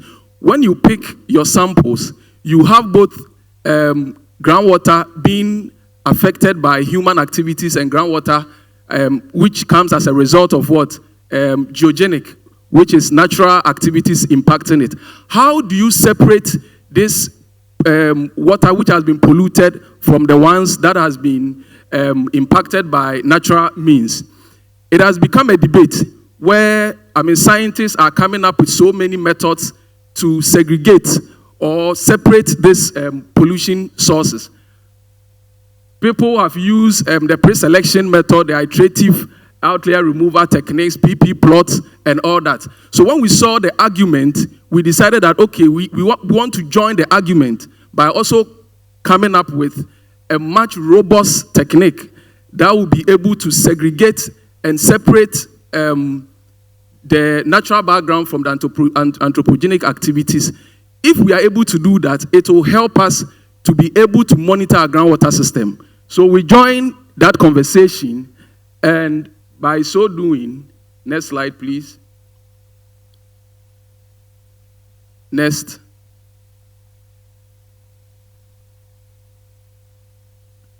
Good. So in joining the conversation, we started some work by using gamma mixture model, which is the GMM, is the Gaussian mixture model, and we used it and we compared it to other work that has been done. We also did gamma mixture model with outlier, iterative outlier removal technique, which we also did, and with that one too, we tried to compare the strength and weakness of this model or these techniques that is being used. But we realized that the gamma mixture model has some limitation. The limitation is that it is not able to capture skewness of the data set. And also, when it is modeling, it tries to model non-negative, which for environmental data, we don't have negative values. But it tries to model, negative values, So it fails to also capture transition zones correctly. And so we thought of what can we do? We should come up with a much robust technique that will do the work better. Next slide. Good. So clearly from the background, it tells us that the problem here is a technical problem, which is methodological gap. And so we are leveraging on the Bayesian mixture model, but this time focusing on gamma mixture. And for that matter, we're looking at where can we apply this technique in Ghana. So we realized that works have been done in Cape Coast, and there has been reports on fecal matter, wastewater leaching into the groundwater, and all that. So we felt that, okay, why don't we apply our model in Cape Coast area and see how it's work. Okay, so good. So the main aim of the work is to build a realistic decision support tool that will help monitor the groundwater in the Cape Coast environment, and then maybe if we can scale it up to other places. So specifically, we want to compare the gamma mixture and then the Gaussian mixture model and see the strength, which one is having a strong predictive power, and then how robust it is. And then also we'll be quantifying the proportional contribution of the human-induced and then the natural background, and then also do some spatial plots.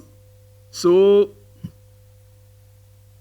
this is the study area, some parts of, Cape Coast region of Ghana. And we can see the geology of the terrain. So we have, I don't want to bore you with some of these terminologies. We have a Birimian supergroup. We have the Temnian plutonic suite and all that. But we could see we have dikes in it. Now the dikes in it there is telling us that there are fractures, and then the groundwater holding capacities as a result of fault structures and weathering in the area, which will support percolation of contaminant into the groundwater. And so it is very important that we conduct such research in an area which is prone to groundwater contamination. Okay, so we went to the field and we took 345 groundwater samples following all sampling protocols, and then was analyzed at the National Nuclear Research Institute. Next slide, please. Okay, so I want to briefly go through the Gaussian mixture. Now, the Gaussian mixture model is a model that, with assumption that there are distributions in every data set. So what it does is that we do a lot of computation to get some of these things done. What it does is that it clusters Gaussian. So there are Gaussian distributions, or which is different clusters in a data set. So that is what it does. So it's able to give you different mixture of what? A probability distribution function. Okay. We also have the gamma mixture model. What the gamma mixture model does is that, for the Gaussian, it is having two parameters. That is the mean and the standard deviation. But here too, we have the gamma mixture model, which is made up of also other distributions. So there are so many distributions you can find here. Here you can get log normal distribution, you can get gamma distribution, you can get exponential distribution, depending on the nature of the data set. Okay, so here the parameters are the shape and the scale parameter. Please, next slide. Okay, so this is what I tried testing the data with KDE to see whether we can see some distribution, some inflections. I can see here, I can see like two distributions here. The PP plot is also giving me same, but it is not able to really segregate. So I went further to use the Gaussian. So next slide. I went further to use the Gaussian mixture. Now the Gaussian mixture, as you could see, it is telling us that clearly there are two distributions in this data set, but it is forcing to model the non-negative, which is not there. So by so doing, there is some limitation here, which is going to affect our threshold that we want to calculate to help us monitor the groundwater system in the area. But obviously, it is telling us that we have two distributions in the data. Next slide. So this is what I want to dwell on more. This is the gamma mixture model. So the gamma mixture model, from the same data, the gamma mixture model gave us still two, because the AIC and BIC is a performance metrics that helps the goodness of fit of the data. And we could see that after 2, the model will not improve any further. But you see, if you try to, because the nature, it got its mathematical model, if you try to give it more cluster, it will try and cluster and give you more. So you need to constrain it by using the AIC and the BIC. So on doing that, I realized that, yes, I have still two distributions here. But at this point, you could see that the first distribution is exponential, and the second one is Gaussian, which means it is able to learn the non-negative, and it is able to also, because of the skewness, is able to learn, which is much better than next one, than the Gaussian. Please, next slide. Okay. So in estimating my natural background level, in estimating my critical threshold, that will help me to monitor the groundwater resources in the area. The Gaussian measure, which is the first one, gave me NBL at 0.6, and then the critical threshold as 2.32, and then the human induced as what you see there, and then the gamma also gave 1.32 plus or minus 1.28, and then 3.48. So when I look at the two values that were given, you know, looking at their makeup, okay, the morphology of the two method, you realize that the gamma mixture was able to model the skewness very well. So in this case, if you consider the gamma mixture, it is better than the Gaussian. And so we'll consider the Gaussian as a critical value that can help us to monitor our groundwater in the area. So if you look at the comparison I've done there, even though it is very easy when you are using the Gaussian mixture, but the gamma will do the magic. Please, next slide. Okay. So I wanted to also really understand whether my scale parameter and then my rate parameter is doing very well, considering that the shape and then the scale depends on my alpha and beta.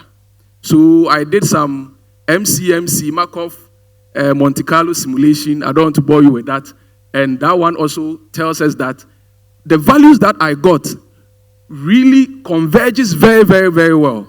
So it also confirms that the Gaussian is very, very good. Please, next one as I wrap up. So this also speaks to the same thing, telling us that, I mean, the Gaussian, the gamma mixture is doing very well than the Gaussian. The next. So I try to do some spatial interpolation as we are talking of space here to also understand. So as you could see from my plot, the red ones are the human-induced, or that's anthropogenic activities are very high in those areas. And we realize that those areas, we have a lot of agricultural activities there. That is why the nitrate concentrations there are very high compared to, I mean, the natural background, which is the green. So I try to also do the next one, next slide, to do probability, probability plot to see. So what's the probability that you can get high nitrate concentration in groundwater in this area? And this plot is also giving us some nice, the hotspot area is telling us. So if you look at the areas, if you are staying around those areas, we can tell with this plot that, I mean, you are at risk or not. So in conclusion, next one. So in conclusion, I and my team, we've been able to, I mean, estimate the natural background concentration of Cape Coast area. We've been able to, I mean, compute the overlap area. We've been able to also, which is very, very important, an actionable threshold value that, I mean, a state agency can sit in the office and then be monitoring. If the groundwater concentration is getting polluted, then it will trigger an alarm, because that value, 3.48, is going to serve as a threshold. It will trigger an alarm and it will tell you that, no, this spot is having an issue, and so we need to, or if you are putting in some measures to remediate the pollution, it will also tell you. So we've also done some spatial stuff, and that is what I and my team we want to bring to your notice. Thank you. We'll take one question for the presenter. Yes.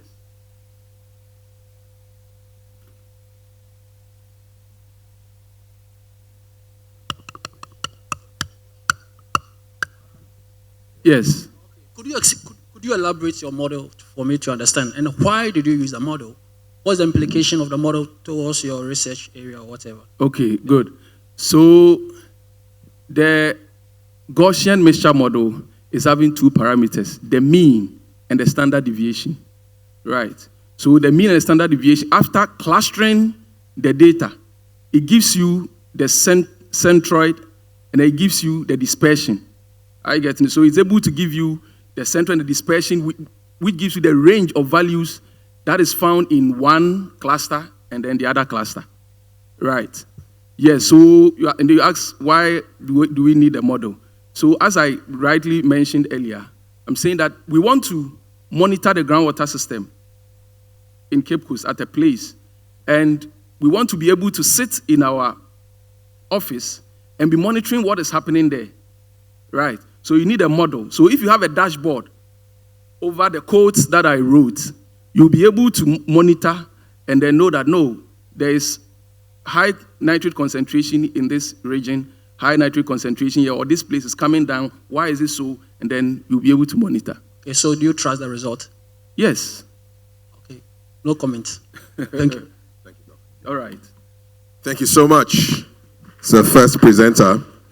Our next presenter is Uzochukwu Joshua Unachukwu. You have 10 minutes and then 2 minutes for question time. All righty.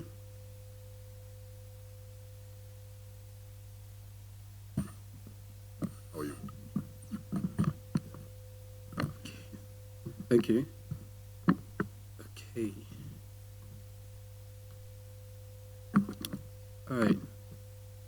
All right, thank you. I'm with All Nations University Space Systems Technology Laboratory, and I'm presenting Africa's Space Station project.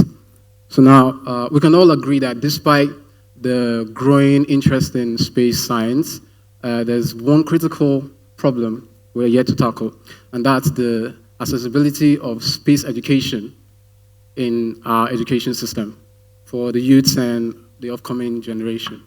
So the African Space Station project is here to tackle that by creating, or is designed to create an opportunity for students to get hands-on experience and hands-on education in satellite engineering, space science, and in a very easy and affordable way. So please, next slide. So this project right now has been launched, and it's recorded over 2,000 students across 18 countries, where most of those students, above 1,000, have received certificates which prove that they have basic knowledge, at least a starting knowledge in space science or satellite engineering as a whole.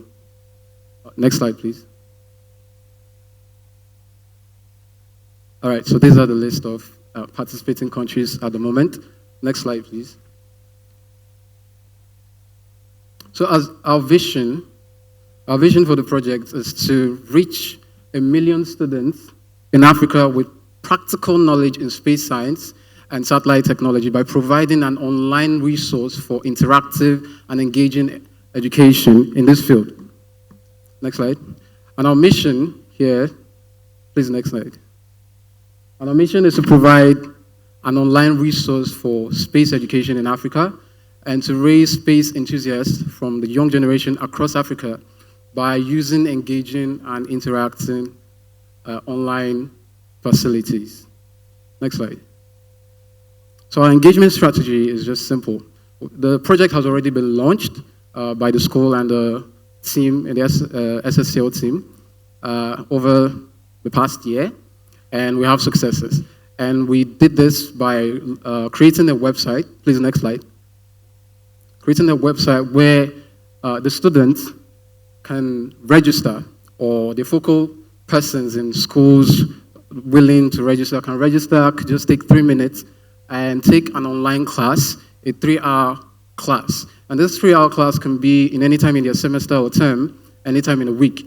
So after taking the online class, they take an online exam where they are certified. They get a certificate, custom certificate, to prove that they have the basic knowledge in space science. That's the starter. And then when they choose to continue, they can go ahead with the 10-week practical work, where we have created courses and we have sat down to actually engineer ways that they can understand well how to create antennas that can communicate with amateur satellites in the low Earth orbit with simple materials that they can get around them in school as easy cost, and they can create that and have that practical hands-on feel on how satellite technology feels like and the whole idea behind it. And that could take 2 to 10 weeks. And when they do that, they can have a complete hardware or have their own private, in their schools or in their schools or in their clubs, a working amateur ground station that can communicate with moving satellites in their atmosphere at the moment. So yes, moving on.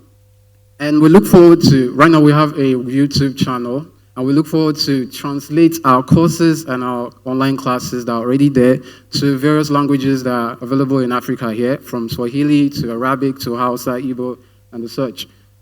Next slide, please.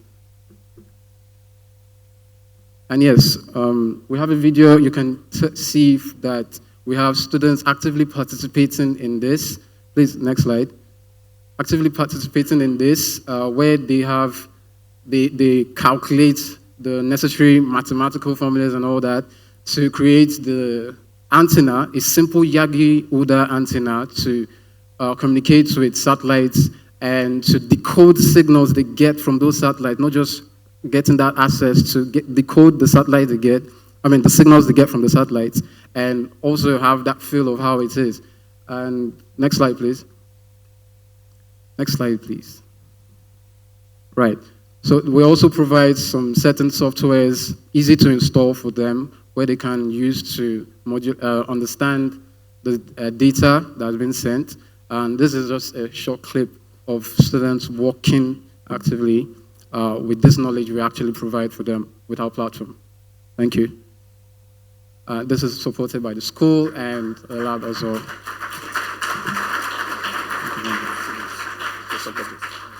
We'll take 2 questions.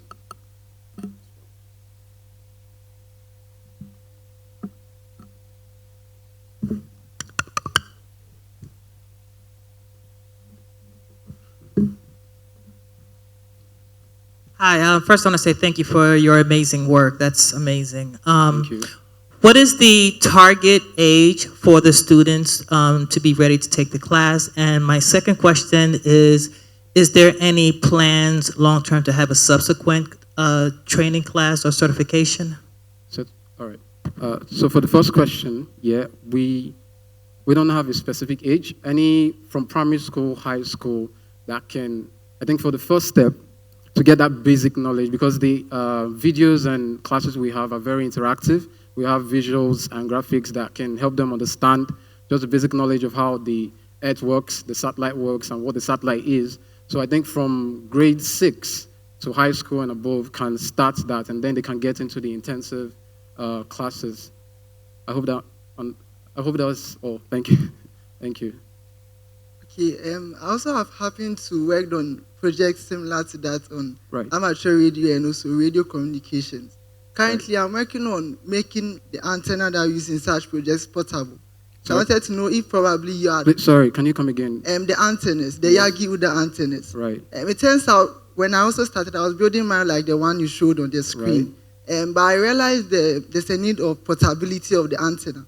So I started experimenting on that aspect. I wanted to know if you've done something already that I could learn from. And also I've written a student's guide, a book that I think I could help out with. Okay. Right, like I said, we have a website where you can access this. There's a YouTube channel as well. So it explains all that mathematics on how to build the antenna. So I think for most Yagi-Uda antennas, they have a specific frequency they operate on. So determining the satellite you're communicating with, there's always this frequency the broadcast, they work on, the uplink and downlink. So you have to create that antenna with respect to that frequency. So probably, I don't know, the problem you're having might be with that. But then again, if you go with the classes and the materials that have been provided, you can have more ideas on how to fix your problem at the moment. Hope that's understood. Thank you.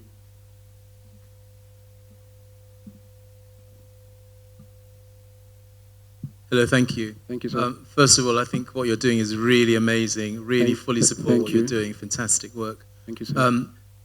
Two questions. One is I noticed that Ghana girls have done really well in robotics internationally. Yes, please. And Ghana schools are also doing some CANSAT type programs. Yes. I'm just wondering whether we are coordinating the whole ecosystem so that everybody's working together. Yes. That's my first question. The second question is whether there's any rocketry.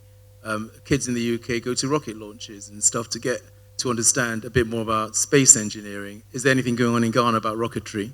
Okay, about rock. Yes, all right. All right, so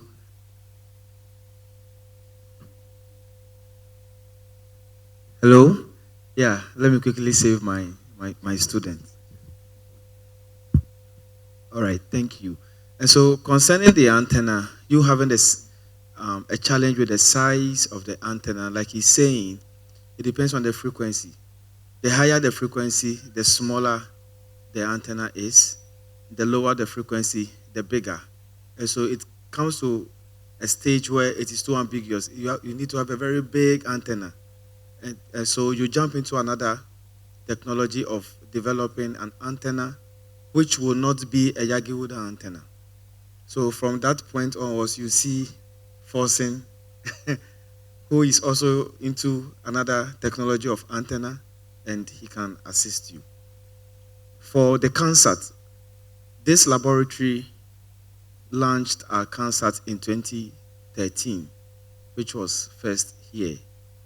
And concerning the coordination, we've had some schools approach us to teach them about the CANSAT. But since you're already doing it, maybe you are facing similar challenge. You really need weeks to convince one headmaster that this program is important. So that's the main challenge that we face now. I don't know if it answers your question. Right. After this program, we are going to mount a rocket tutorial. What we are doing now, which my students are working on this year, is to have the first drone piloting competition for schools in the Eastern region. And then after that, we'll mount this program on for rocket. This is for satellite tracking.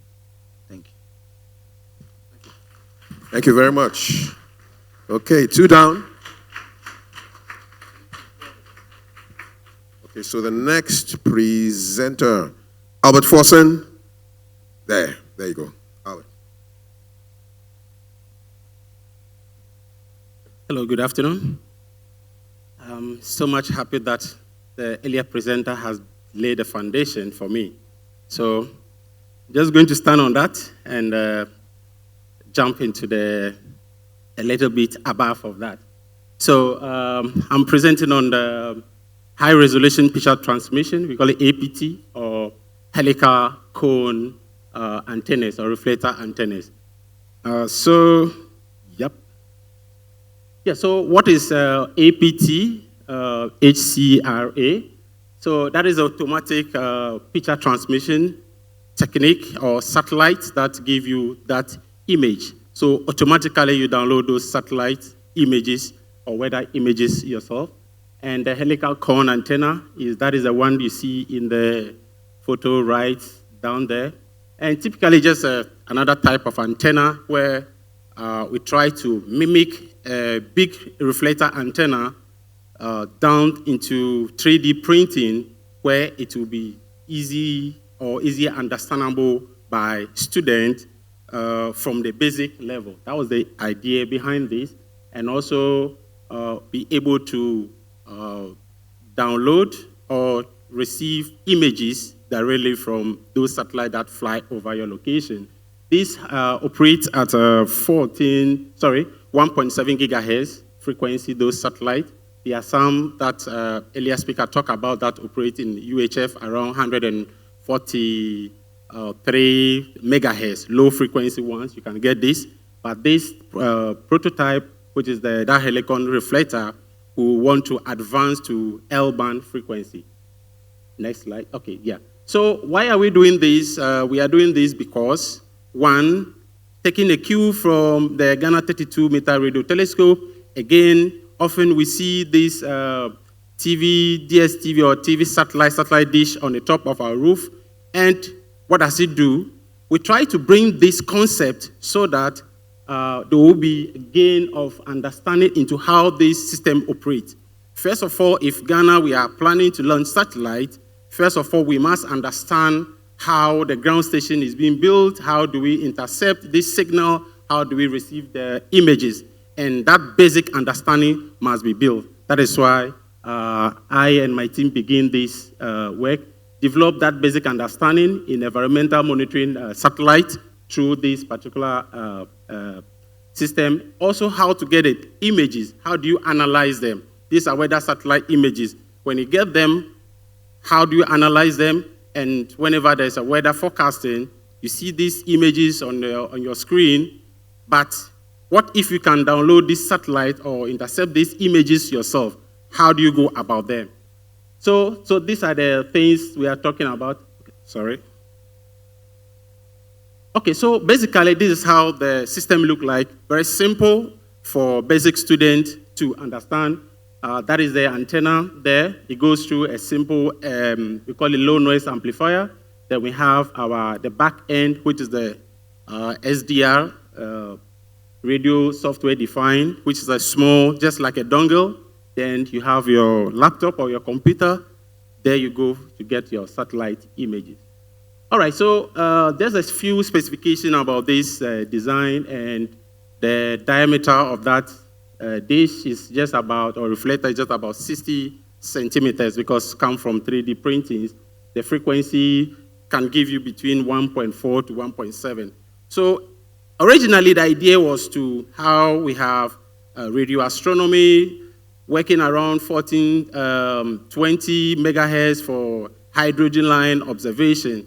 So how can you translate as an astronomer or system instrumentation engineer, how can you translate or merge these two technologies? So I began with the idea that this can also do astronomy as well within that frequency, just a few software configuration.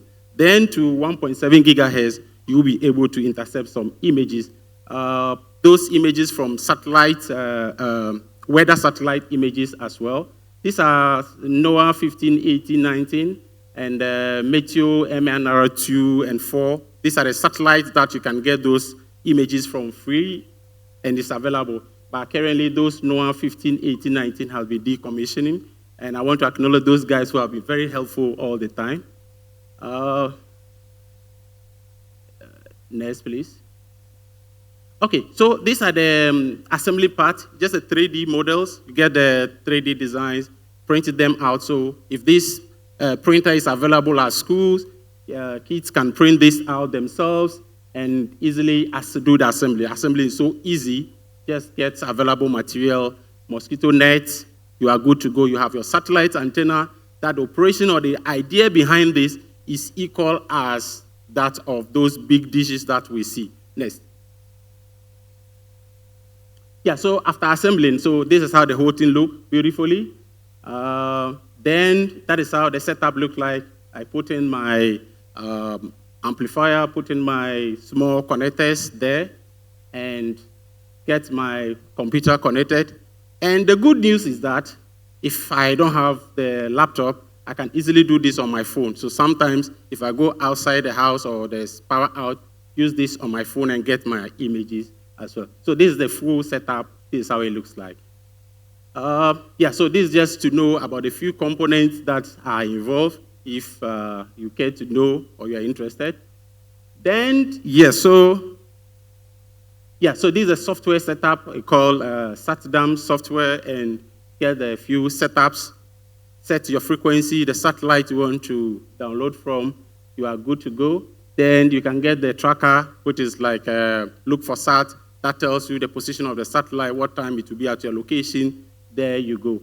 Then, so these are a few raw images decoded satellite. So once I'm doing decoding, the satellite pass over my location directly, I see how the images are being downloaded. Next. Okay, yeah, so these are a few ones. Next. Okay, yeah, so when I was doing this, putting this particular images some time ago, I took this observation. I took about 2 days or 3 days. I wanted to do comparison. So I took this satellite. So you could see basically my location is somewhere in the Indian Ocean. So I took these two satellite images from 2 different days. Yes, next. Yes, so this was the 3rd satellite from NOAA 18 and on the 17th of March. Next, I'll tell you. Yeah, so what happened? How did I do the analysis? So I realized that at my location, that island of Mauritius, where I do the setup, that period was in a cyclone period. So I took this a day, and you could see the difference. The first one on my left, where I marked the region of red, you could see that there's no thunder clouds covering or approaching that area. But at the next day, when I took the same image, the same satellite, the same time, you see where the thunderstorm has approached. So these are the basic interpretations that you could do. So if we begin to teach next, we begin to teach these ideas or this understanding from the basic level, we are good to go. We need to build this understanding where our students can use these quick setups and understand the concept before they move forward. So the idea is to set up educational purpose or for educational purpose for demonstrations. But trust me, some of these things can also be used for real-time analysis. I see images, weather images, where we could determine predict a rainfall, heavy rainfall, because we're in a cyclone region, so we're able to predict that, yes, by this time the next day, there's going to be a heavy rainfall and thunderstorm. Yes, and it happened. So we did some of this to bring some of this to light. I saw similar colleagues who did some of this in Europe recently, about 6 to 8 weeks ago, when there was this wildfire in, I think, Spain or so. They took the same images using the same techniques and were able to point out where the wildfire is carrying going on. So we can also do this once we begin to teach the model or the idea from the basis level. You could see that this can also help our farmers to predict. We'll be able to map some of the regions and tell them, okay, in Ashanti region, in the Volta region, or in the Western region, we are expecting rainfall or thunderstorm. So these are the things that we want to spark interest in this field as well, because we realize that only a few Ghanaians or Africans that take up some of these engineering aspects in terms of space application as well. Yes, so again, I wanted to add up to that is that the idea behind this is to now move the African child from clicking the button, because all that we know is that we get the data from somewhere else. You click the button, you get the result, you are happy. No, we want to move away from that idea, whereby we are no longer clicking the buttons and get the result, or just be the users of the final product. But we should be involved in developing the instrument aspect. We should be involved in the technicality as well. So these are the few setups that you can also do the Yagi. That is what I said earlier, presenter mentioned about. That is the small Yagi antenna. This can also give you a very good, image as well, but in UHF band. And on the down right there, so the idea from the small 3D printing translated into transforming that particular 2.4 meter satellite dish. Now, once we get that, which is trackable, you'll be able to get a very good resolution satellite images or also beta images for agriculture or other purposes. So that is where the main goal or idea is going through. Next. Yeah, so these are the few activities involving some trainings where we involve others also to get involved and get the idea behind this. Once you understand the basic, you can move on and expand and also do modifications and provide solutions to your community. Next. Okay, so these are the few images. If you have set up those maybe 2.4 dish or any other better satellite dish, which these are geostationary satellites, you'll be able to get some images like this. Next. So these are the few other images you can change to, if you want to measure in the other band of the image, you change a few things in your software and see different aspects of your weather cloud. Okay, yes. Yeah, so this also, yeah. So these are also images, various images if you want to get the land oceans and see how much your rain cover. All this will give you that as well. So, yeah, so that is all in conclusion. Next, in conclusion, I want to encourage all of us that let's encourage the young one from the basic level to get involved into the engineering aspect as well. So if you are interested and you like to know more about this, or you want your school to be involved, your kids to be involved, yeah, we are available to provide all the necessary support or assistance that are possible. Let me also stress that they are not all that expensive. Few things you can buy from Amazon, AliExpress, or wherever you can buy it, you'll be able to set up these things and do a few 3D printout. You are good to go. Thank you. Thank you too. Two questions. I think they are happy with you, man. Albert, you don't have any questions for you. Oh. You are released. Thank you. Oh, there is. Wait, not so fast, not so fast. One more.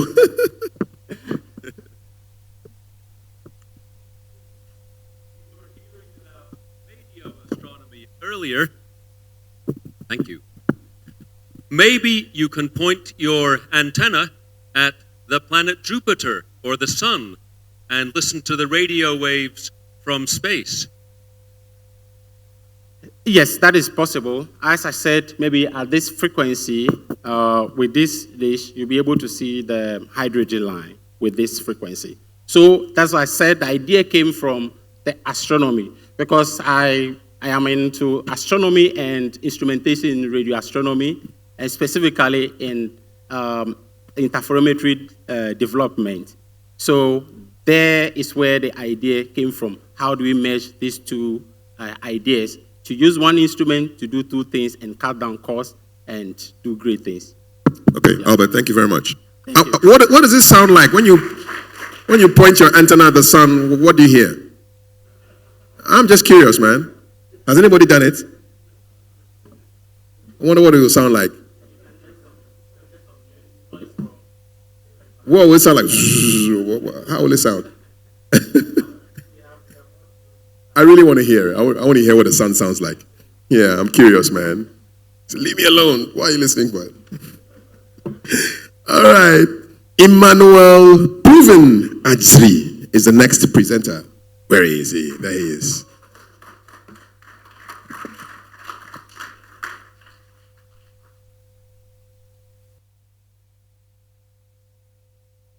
Okay, good afternoon. Yeah, my name is Mano Proven Ajri. I'm presenting together with my colleagues. And I'm presenting on from radio astronomy to space innovation, building a national hub at GRAO, or the Ghana Radio Astronomy Observatory. So when I mention GRAO, I'm just referring to the Ghana Radio Astronomy Observatory, where you'll be visiting on Wednesday. So back in 2010, 2000s, there were no established astronomers or astronomy in Ghana. And this limitation actually limits our participation in advanced skills and training. But before this time, there used to be this nice dish of Amasama. So those times that the road was not bad, and you go into Kumasi and you look at this side, you see some small dish pointing up there. But when you get close, it's really huge. So this was the backbone of Ghana's telecom infrastructure before the year 2000. And then when fiber optic technology came on board, and this became obsolete, and they now moved to fiber technology, and they left the station redundant. So then came the projects, the square kilometer array projects. That's where the astronomers in the world want to build the biggest dish to collect the biggest data from the universe at the same time. And but that project resulted into the splitting up of that big dish into several smaller dishes that can look into the sky at the same time. And that project was won by South Africa on one side and then Australia on the other side. So South Africa then co-opted 7 other African countries, of which Ghana is part of the first. And we're actually the first to go on to convert these redundant telescopes into functioning radio telescopes. So Ghana Atomic Energy took over the place in 2010, and a lot of upgrades were done to repurpose this thing that was redundant, was not in use for about a decade. In terms of mechanical, new motors, sub-reflectors, pintle bearing were all replaced. New receivers were installed, and digital backends came in. Software, the whole thing was just changed. It just left to the old dish that was there, but most of the parts were retrofitted to make it work as a radio telescope. So that was commissioned in 2017 by our former president. And currently, the telescope is set up. Now we have a working system temperature of about 110 Kelvin, with central frequencies operating the C-band 5 to 6.7 gigahertz, and angular resolution of about 6 arc minutes. We have a Roche backend for digitizing the signals from analog, and then we also have a Mach 5 backend for VLBI, where the telescope works together with other telescopes in the world at the same time. So that is the VLBI, or Very Long Baseline Interferometry. So we also have a pulsar backend that allows us to sample pulses, and these pulses are very fast moving astronomical objects that can spin like more than 1,000 times in a second. So we have a pulsar backend that's donated by the University of Manchester that we can use to sample and take reading from these pulses. We then recently now have taken the delivery of the hydrogen maser that is providing us with a very accurate timing clock and stability of about 6 to the power minus 14 seconds. And we have to make sure that this system is up and running so that that time does not change. There's no drifts in terms of temperature, pressure, or any other environmental factors. So when you come over there on Wednesday, you see the building, but unfortunately, you'll not be able to see inside it, but this is what is inside it.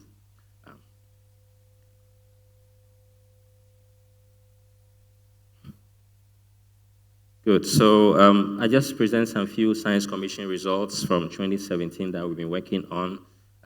We use a telescope to look at 2 main things. That's methanol masers, that's sites where new stars are being formed. We have some kind of chemical reactions around these sites that the telescope can observe and see. So that's one of them, the very first one there. And then in the middle, we have what is called a pulsar timer. That's a Vela pulsar that was taken in 2018. Then on the last extreme left, we have a VLBI fringe test that's taken with about 5 telescopes in the world at the same time. Medicina, Yibis, there's one in Russia, the third one, then the last one is the one in South Africa. And these results are actually good, promising that our telescope is able to join the league of these telescopes and do very good science.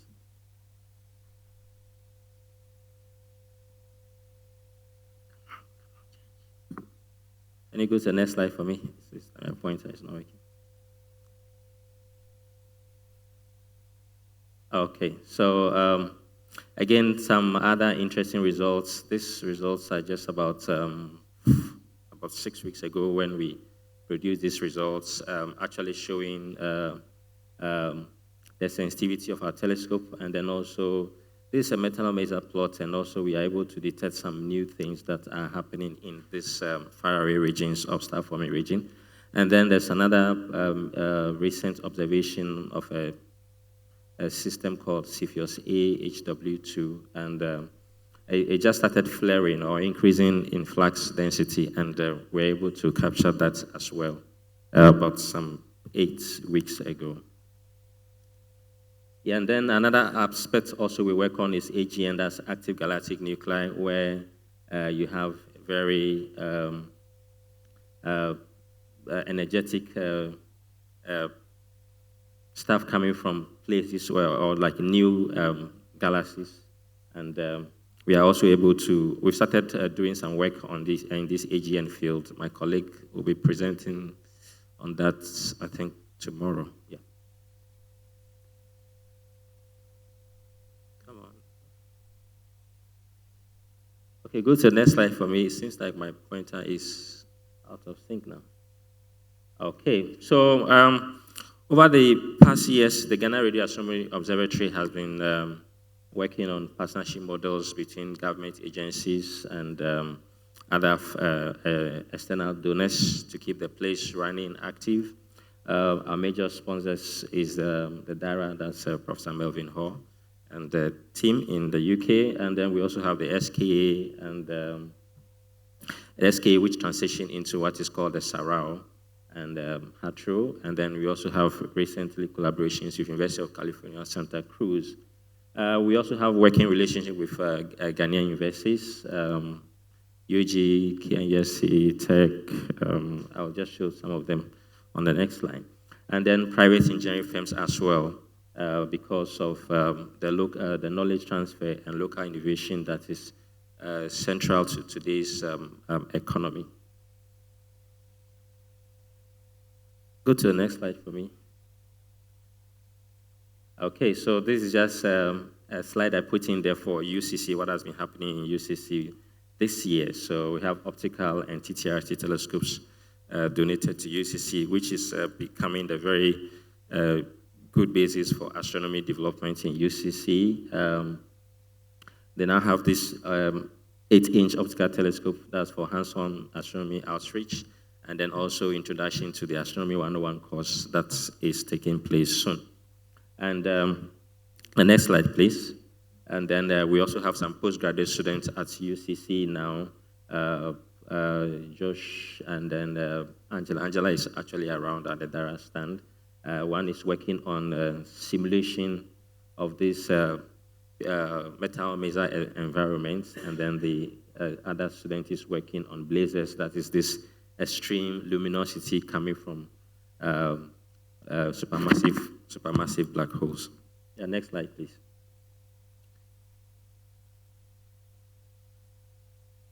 Okay. So apart from all this, the station, that's the Ghana Radio Astronomy Observatory, is the hub for astronomy training in Ghana and then also in Africa.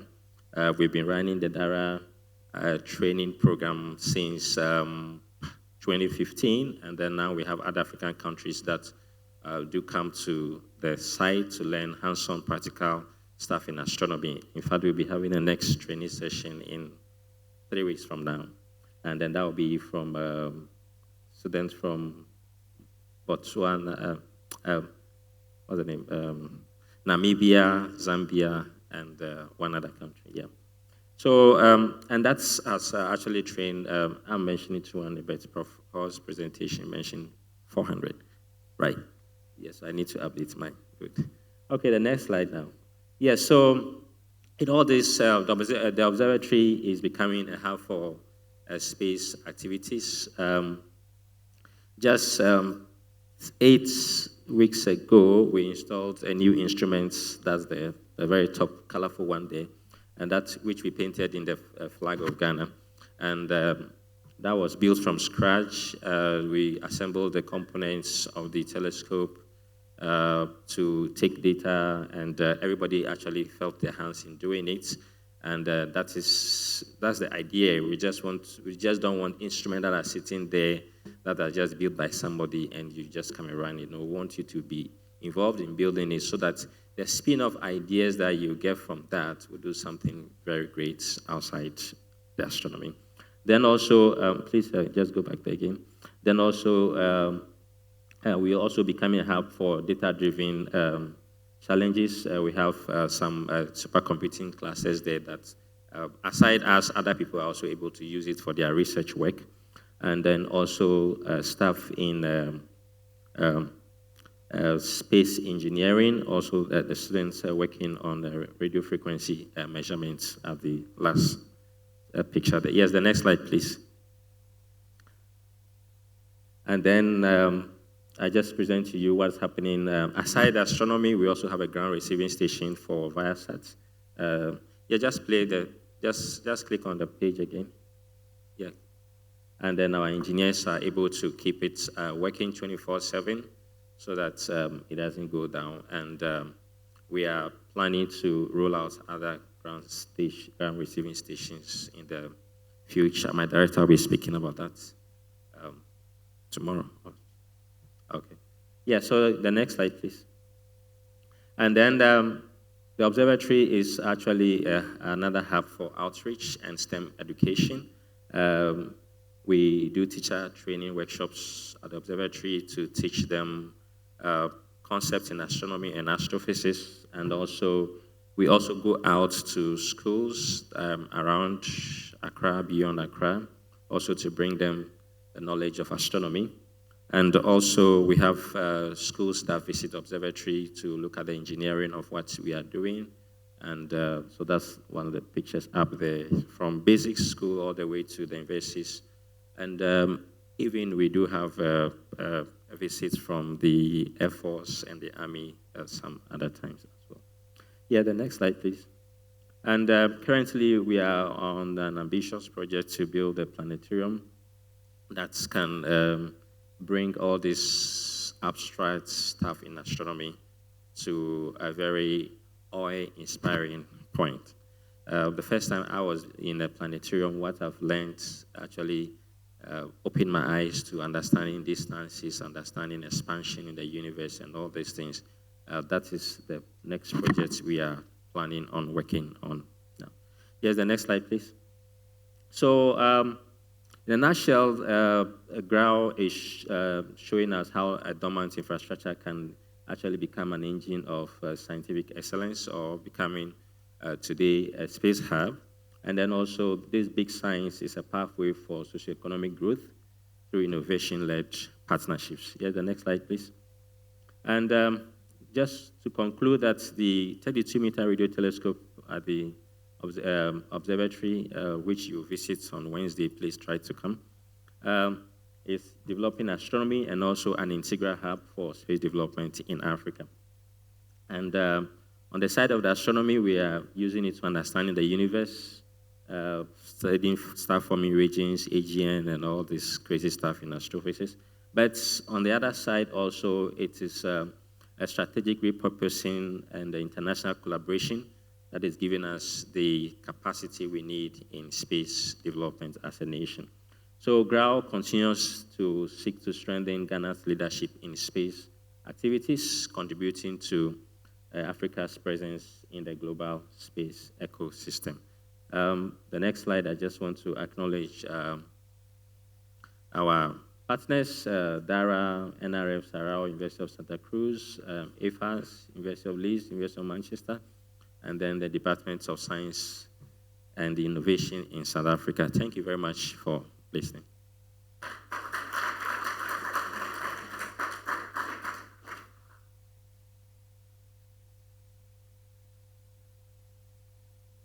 Two questions, please. Okay, yes, Kwame.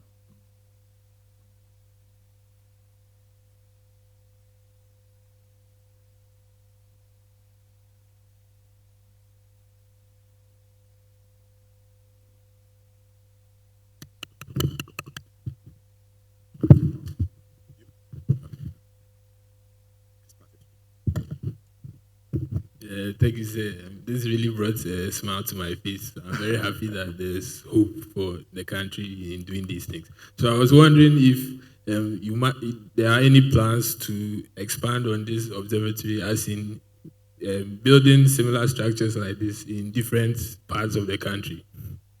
Yes, we have very ambitious plans of doing that, and we currently open to collaboration and funding to actually zone these areas that's developing takes a lot of funding. And we are actually looking forward to private partnership and also push from the government so that we can start preparing the next stage for Ghana's astronomy and space hub. Yeah, so we already have some sites in mind, but we are working on funding to get it done. Yeah. Thank you. Okay, thank you very much, sir. I think they're happy with you. Thanks a lot. Okay, so we have our last panel, which is, ooh, that's not a panel.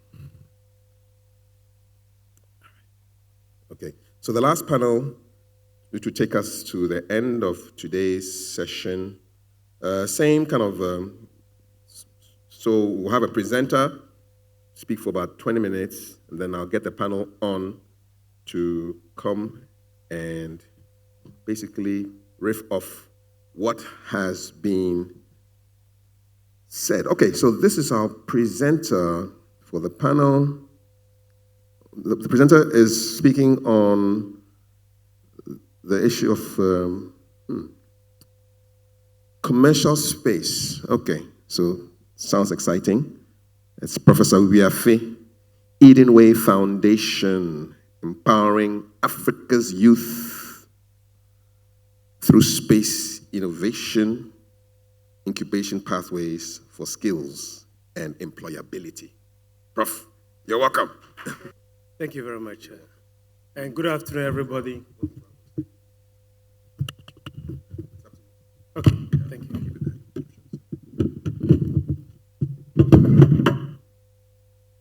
Okay, good afternoon. I hope the food is not weighing down on us. Normally, I've heard some people say we stretch and do all those things, but then I think you are grown up, so I won't do that. If you want to do that, that's fine.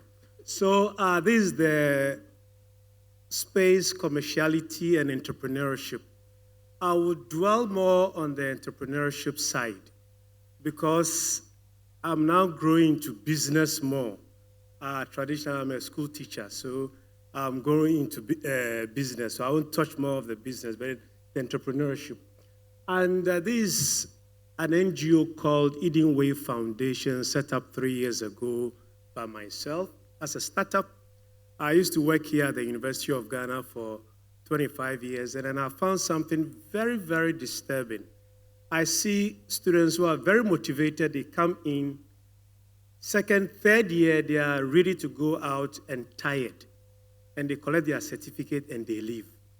And then it was so worrying. So this presentation is about what can somebody like me, having had so much experience in teaching, do in the space of entrepreneurship. So we've heard a lot about space commerce, its market value, and then the challenges. We look at the upstream, Ghana still scoring one satellite up there, and then everybody passing us by. So at the upstream level, we weren't doing so well, but at downstream, I heard Joseph Tando saying that, look, we have to really capitalize on this data coming in to build product and services. So we know the market value there. And then how do we do that? For me, there are so many barriers, but I want to focus on two. That is infrastructure and then the skills mismatch. I use the word skills mismatch because this is a university. We are building capacity, but what capacity are we building to be able to take advantage of what is happening in the 21st century? So this slide is about my personal experience. So when it comes to the EO sector and then Africa, for about a quarter of a century now, the European Union has been funding us. They are funding from Asia, from America, but I'm using the European Union because the Africa-Europe space agenda has brought in so much support, sustained from 2000 with the Puma stations, that started with the meteorology, giving all the countries stations and building their capacity. Then we came to the MSD, where we're looking at the satellite data for environment and sustainable development. Countries will come in sub-Saharan Africa, a lot of funding from Europe, and then training going on, capacity building, etc. I joined in 2013 with the MISA program that Daniel in the last panel discussed about this safety at sea, monitoring the artisanal fishes and everything. So University of Ghana coordinating 18 countries. That's where I started with the EU program. And then moving to 2021, GMS Africa, and then it's still going on, ending. And now they are moving into something they call the Africa Union, European Union Space Partnership Program. And then these things are going on and will go on forever. One thing I learned from there is this. Europe is building a business, and Africa is a capacity building. And our capacity building is like our soccer. We build the capacity. The last speaker who was speaking with the radio astronomy, I hope you are not going to leave, because we build the capacity, and then like football, Chelsea, Manchester, etc. And then they'll go and play in Saudi Arabia, and then in Dubai, and then come home to come and play what we call the Munchendi. So I hope this is not what we are doing, where we build the capacity and then we export the capacity, and we think we are going to do anything with this space business. So I realized that with all this program, the youth are left out in a way, and we always talk about the youth. 60% of them below 25 years, they are our human capital, we can do this. We build their capacity and we export them. What are we doing to sustain the capacity of the youth in Ghana, in Africa, for ourselves to do the wonderful things that we want them to do? So this is why I want to dwell my entrepreneurship. So Eden Wave founded what we call the Geo-Africa Incubator Accelerator Program. That's Gaia. I don't know any of you have heard Gaia before, but then it's Gaia. And ours is focus on the youth, build a community. And then if there are all these programs that are being funded, what legacy are we leaving? And then how is it going to go into the market? So that is how we set up our foundation. And the Gaia strategy, the Geo-Africa Incubator Accelerator Program, the strategy is this. You can hear some few terms. We will set up the Gaia clubs, which will be the dynamic youth communities wherever we find the youth. That's number one. Two, boot camps. We will call it Gaia camps. So this will be the intensive hands-on training. And then we'll have this hackathon or Gaiathon, and that will not be this short period, 3 week, 1 week. We'll do it at an extended period, and then we'll celebrate the Gaia Fest and sustain this. So this is our strategy. Now, I'm going to go to 3 areas that we have engaged the youth from 2023. And the lessons we learned that maybe if the panel are going to discuss, this is what we want them to discuss. So we started with the youth in rural communities. And this is it. These are the guys who couldn't come to the universities. So they are stuck there. One thing they are very good at is making babies. So when we go to the communities, you see that they are making babies, a lot of babies. So we say, okay, how do we reach these youth? So first, traditionally, you go to the chief, organize a DELBA, talk to them and everything, onboard the people who are interested. And Eden Way has our establishment in the central region. We want to build the biggest eco-space, tech space home. So we have acquired this 100-acre land that we're building as a home. And then we'll talk to the people and then start with them simple IoT, the downstream, to see how they will understand. One thing we tell our instructors, no exams, no quizzes. You can combine the local language with English because these are the guys who couldn't come to the university. So we'll engage with them, and surprisingly, what these guys were doing just blew our minds. Because once we experimented, we're going to have an exam on Friday, and everybody started stressing. Oh, what did they teach us? And it's okay, no exam. So that's one lesson we learned. Well, we need to find a way of moving them from one level to the other. That's why we use exams. But you know that what examinations are working on, I don't know. But these are the guys who want to build skills. Now, there's a lesson learned from here, so just keep that one. Then we move to number 2. And number 2, you help me with the slide. This radio thing is getting tight. Number 2. Next, please. Prosper, next slide. So 1 is community.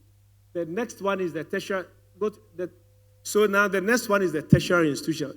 Don't forget that we are dealing with the youth. So we went to the communities, 2023 to date, working with the rural communities. Number 2 is universities.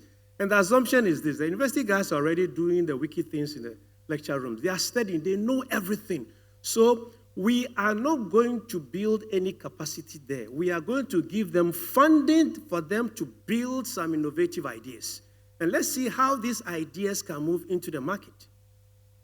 So we call it the Gaiathon. We onboard them 6 months, bringing others to come and talk to them, give them the guidelines and everything.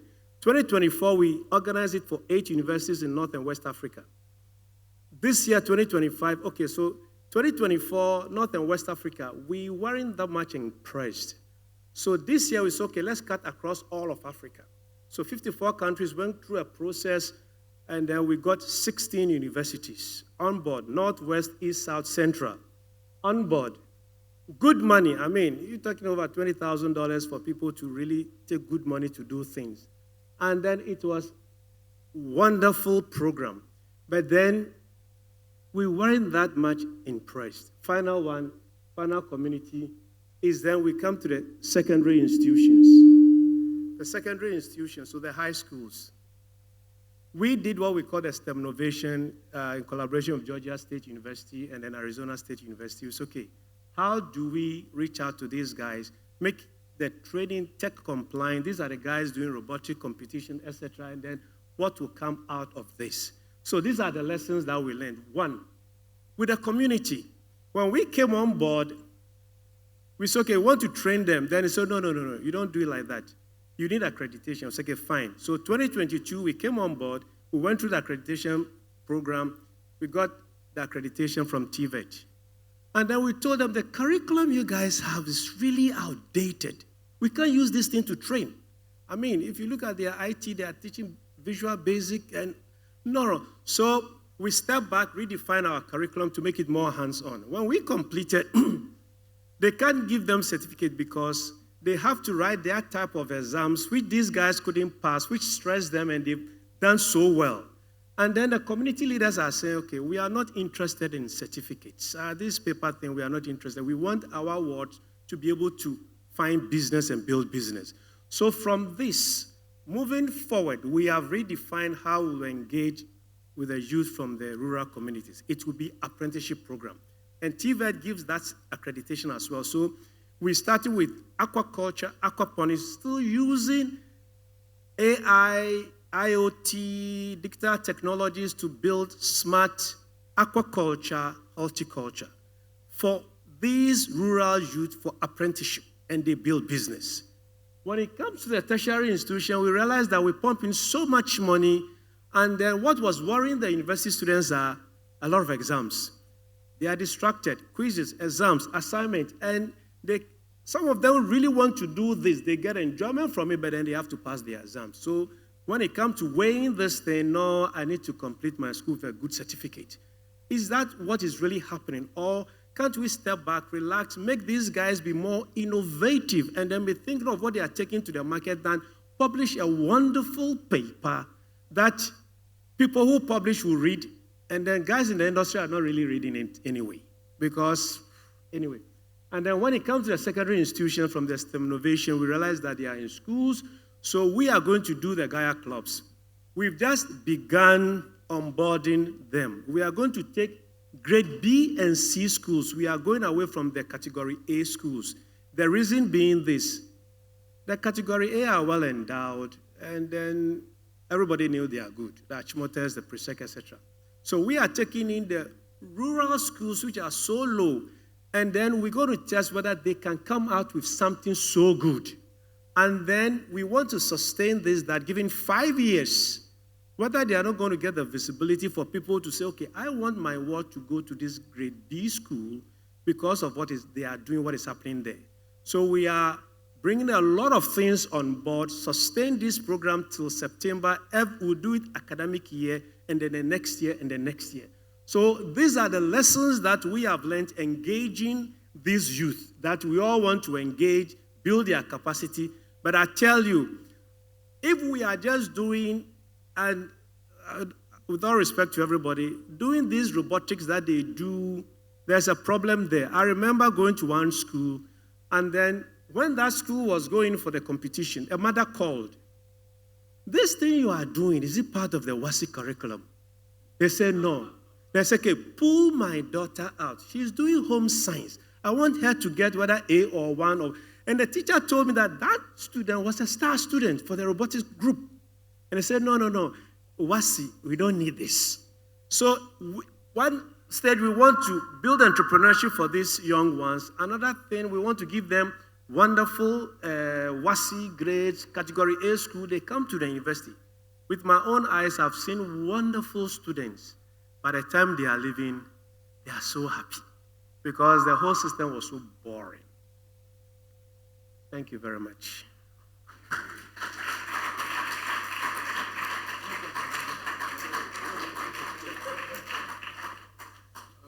Okay, thank you so much, Professor Wiafe. So I'm going to bring onto the stage our panelists for the last session of day 1 of the Ghana Space Conference. They'll come up, they'll introduce themselves, and we'll get into the conversation. So here we go. So, Prof, you're actually part of this panel. Where's Professor Wiafe? Prof, you're part of this panel. So we have Professor Wiafe, Imran Saloji, Kobina Hughes, Kweku Suma. These are our final panelists. And while they come up on the stage, I want to read something very important to you. Here we go. Okay. Mr. Forson. Okay, so yeah, so small, but I'll read it. So this is the Ghana Space Conference Youth Forum, October 2025, Accra. Concept note. Preface, this pivotal forum marks the commencement. Can you make yourselves comfortable? Yeah. Marks the commencement of the Ghana Space Society's inauguration, setting the pace for establishing a unified national platform that brings together a large number of stakeholders, key players, and enthusiasts to champion space advocacy, empower youth leadership, and provide expert advisory services on space science and technology development in Ghana, ultimately driving the country's progress in harnessing space-based solutions for socioeconomic growth and sustainable development. And yes, the youth are leading this course. So this forum will feature a keynote presentation laying the groundwork for discussions about the GSS, followed by a breakout group session where you will deliberate on key topics such as defining GSS objectives and goals, defining GSS stakeholders, key players, partners, and participants, defining GSS activities and principles of operation, defining GSS governance structure, leadership, and administration, defining GSS promotion, publicity, development, and campaign. The breakout session will be for an hour. And following the breakout sessions, each group will present their findings and recommendations within a 15-minute reporting window. Subsequently, these will be consolidated into individual documents which, upon compilation, will form the foundational policy framework for the Ghana Space Society, outlining the organization's strategic objectives, operational guidelines, and advocacy priorities for advancing space science and technology in Ghana. And there's a link, or you can scan the QR code for the working group's forms. So that's the announcement that I have for you this afternoon.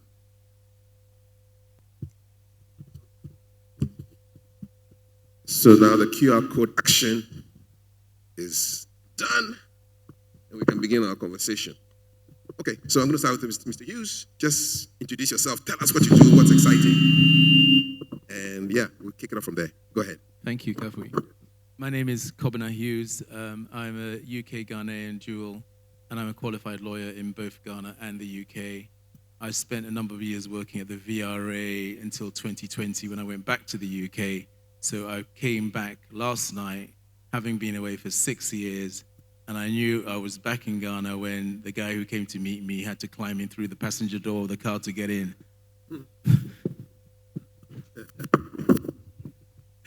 we'll come and talk more about what you're doing. That's really exciting. Go ahead, sir. Okay. Hi, everyone. Afternoon. My name is Imran Saluji. I'm from South Africa. I work at a company called the Research Institute for Innovation and Sustainability, working on innovation ecosystems. I've been working in the space sector in Africa for many, many years. I've been involved in the development of the African space policy and strategy, worked at the South African National Space Agency as well. Thank you very much. So, Suma. Hi, my name is Kweku Suma. I'm the founder and managing director of Space Hubs Africa, which is one of the lead organizers of this maiden edition of the Ghana Space Conference. I have worked both in the European and in the African space industry for almost 10 years now, and happy to be on this panel. Okay, so I'm going to start with you, Kweku. So our panel is titled Commercial Space and Entrepreneurship. I wish Professor Weafield were around. Hey, if you find it, let him know that he's supposed to be part of this panel. So how does the theme speak to you, commercial space and entrepreneurship? Whole has largely been government dominated, and what we've seen in the past few years is that private actors are becoming more relevant. They're actually the ones that are driving the industry forward. They're the ones that are innovating, and they're the ones that are really transforming the industry into something that is really user-driven and focused on solutions. And so I think for Ghana and for Africa as a whole, if we really want to be engaged and active in the industry, we need to foster an active and a strong commercial industry which can take the lead and actually move things forward at a quicker pace than what the government can do. Governor, Space Solar, give us a sense of what it is you guys do. Okay, so I mean, there's so many ways in which we could take this discussion, and I think some of the questions that the professor ended with need to be addressed. But talking about Space Solar, I work for a UK company called Space Solar, and the technology is developing really very quickly, and the idea is that satellites will be used to capture sunlight, convert it into radio frequency, beam that signal to Earth, convert it back once it's landed through a rectenna, and then power the national grid through power captured from space. That's called Space Solar. It might sound a bit far-fetched. I'll give you a bit more detail on it later. But basically, what we are discussing, the UK company that I'm working with, is how we can share the benefits of that technology with African countries. I hate to use the word developing countries, so I call us African countries. But as you can imagine, the infrastructure is extremely expensive. We're talking about large-scale structures in space, from football pitch size structures to multi-kilometer size structures in space. And how do you build such structures in space? You use robots to do it. So there's a lot of technology that we can discuss, but I don't want to take up all the time with this. But eventually, or fundamentally, that's a really expensive undertaking, beyond the budget of most African nations, even to get involved in the research and development. So the idea is that the countries, the spacefaring nations which have this kind of financial muscle, do all the heavy lifting and get the infrastructure in space, and we come along in a full commercial arrangement with what we bring, which will be the generating or the receiving structures on the ground, and through that arrangement we can benefit from the technology as well. I can go into more detail, but in summary, the idea is that we participate in the new paradigm of power from space. Sounds exciting, man. So satellites up there, and you're converting and beaming, and then we get solar power on Earth. Yes, indeed. And if I could just have another 2 minutes. Go ahead. Yeah. So sounds like Star Wars, man. It sounds a bit like Star Wars. I have got some slides, but basically there are three structures. You've got the satellite in space, the large-scale structure. You've got the converting system at the heart of the structure. And then you've got the beaming to Earth, and then you've got the receiving dish on the ground. Now, one of the most important aspects of it is that you can actually, if you can imagine that you are off planet, you can move your power from one part of the globe to anywhere else you want to without using transmission lines because you just redirect the beam. So you're not needing expensive transmission. You can get to remote areas very quickly. It's got military applications, obviously. The technology is developing rapidly. There's a huge amount of investment going into this, and so it's going to happen. But for us, and we're talking about space commercialization, and a lot of younger people in this room will be thinking about, well, what does this mean for me? Where are the jobs? I think that's what a lot of people will be asking. The answer isn't immediately obvious. But to me, space commerce cannot be separated from us having sovereign capacity. What the young people in this room need to do is to find solutions where Africa can actually be sovereign in space, where we can protect our data, where we can participate in space financing. And if you make things that the public need, you will have a business. If you're looking to make something out of nothing and have a job tomorrow that pays $100,000, $200,000, you won't get there. You've got to build what people need, and from that, you will have a successful enterprise. So space is promising, but it has to be done strategically, and I'm happy to have that discussion as well with others. Thank you. Thank you very much. Imran, I'm sure you're listening to what Kovna said. Sounds quite interesting. You are coming in from the research side of things. So what policy reforms do you think could unlock the kind of investment we need for Africa's space program? I think that's quite a big question, and let me see if I can address it. And I think the important one, or a number of important ones, one, having a regulatory and policy environment that is stable, that would allow for investments to come into Africa, but also provide certainty for private sector investment and private sector development of space as well. But I think there's also a number of other areas that are particularly, I think, needed for stimulation of small-scale companies, SMMEs, startups on the continent.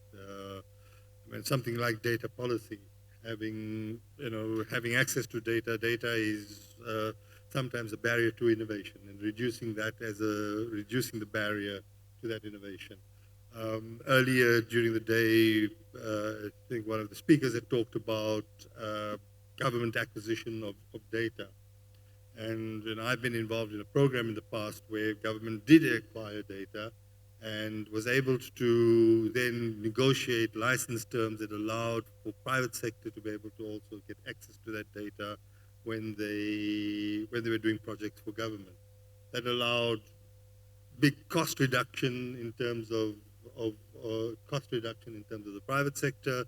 They were able to innovate, they had access to the data, and were able to provide the type of solutions that government were looking for. I think another element around it is when government is a big buyer of solutions, big. And this is where I think that public procurement policies must be structured in a way that would allow for small startups to be providing solutions and developing solutions for government and for government use, whether it's around food security, around water management, etc., type of things as well. So I think maybe there's a whole suite of policies that would enable startups, incubate startups, to provide incubation programs, to allow for startups to be able to, competitively be able to get into government procurement systems and provide the solutions. Okay, thank you very much. Kweku, you want to just respond to anything that you've heard so far? Because I want also to talk about, since you are, what kind of opportunities would exist for like a startup or somebody who wants to go into this whole space, commercial space industry? Yeah, I mean, I think we've heard sort of two different sides. So what Kobine was talking about is what we will talk about, like upstream space. So talking about the technologies that get us into space and what we can do with that. Those technologies are generally quite expensive, quite technically challenging. How expensive? How many zeros come after one? Billions. It's definitely billions Nine, of dollars, not Ghanaian cedis. So we're talking a lot of money. And these are also long-term projects. We're talking 10 plus years, 20 years, development times, a lot of risk, technological risk. So they're not easy endeavors. And so when we're focusing on Africa and tying into what Imran talked about in terms of public procurement, I think the focus for us should be how can we use these technologies to solve local issues? And these can be steered through government procurement. So the government can say, okay, we want to solve A, B, C issues within our country, rather than us buying solutions that come from outside of Africa or trying to develop new solutions. We will look to the private sector within our country and have them develop the solutions for us. And now this doesn't have to be technically difficult or expensive. We don't have to invent things from scratch. A lot of the times we can use pre-existing data and just find clever ways to use it or targeted ways to use it for the problems that we face. So, you know, it doesn't always have to be expensive. It doesn't always have to be challenging. We just have to think more innovatively of how can we use what already exists to solve the problems that we have here locally.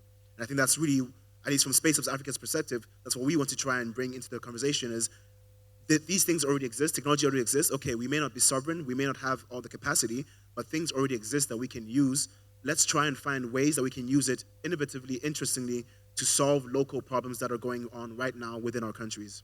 Okay, thank you. Kobna, I see you nodding your head. No, absolutely. And I want to take this in a slightly different direction, but I think it's, to me, really important. And it's about public engagement. My own opinion, and you have to remember that Ghana adopted a space policy back in November 2024. We had an election in December, and my fear at the time was that the new administration would lose interest in the policy that had been developed by the previous administration. I have to say, to its credit, they've taken it forward, and we're here today still discussing it. And that is amazing. However, in December 2024, I wrote an article, I think it was in The Graphic, with Julia Selman Aite, who is the Dean of Law at Cape Coast University. And we said in our piece that it's really important that the public feel part of the space policy, because if they don't, they will not agree that money be thrown at this enterprise when they cannot feed their children or they haven't got medicines for their hospital, you know. So we really need to carry the public along with us on this journey. Space is of economic value to the country, and the public has to understand that when the government is investing in space, it's not throwing money away, it's actually spending money on the future of the country. Now, coming back to what was said previously, how do you engage with the public? Because he was talking about getting into rural communities. And the reason I raise this is that we need to change the national culture. I've had conversations with people about space who, when I went to the villages, I used to live in Agogo, off Konongo, and I would talk to people and they'll say, hey, this one is all witchcraft. You know, they thought there was some kind of demonic forces in me which I was bringing out. And you know, so if you can imagine a mother whose daughter is coming talking about aliens and things, she'll be frightened. She'll think, hey, what's going on here? So we have to educate our parents in the villages that this is actually a very serious thing and it's part of the economy. We have to change the culture. We have to allow our children to think about science as a fascinating, exploratory, innovative way. That's how people like Elon Musk and Jeff Bezos carry space into the future. You have to stimulate the imagination. So really need to change our culture so that everybody feels a part of this enterprise. And you may think that that's not connected to space commerce, but it is. It's fundamental that the youth are encouraged to participate in this, and then we will get productive businesses out of it. Thank you very much. Imran, let's talk money, since we're talking about commercial space. So you have like somebody who's thinking of jumping into this area. What kind of financing models are available for somebody who wants to become a space entrepreneur?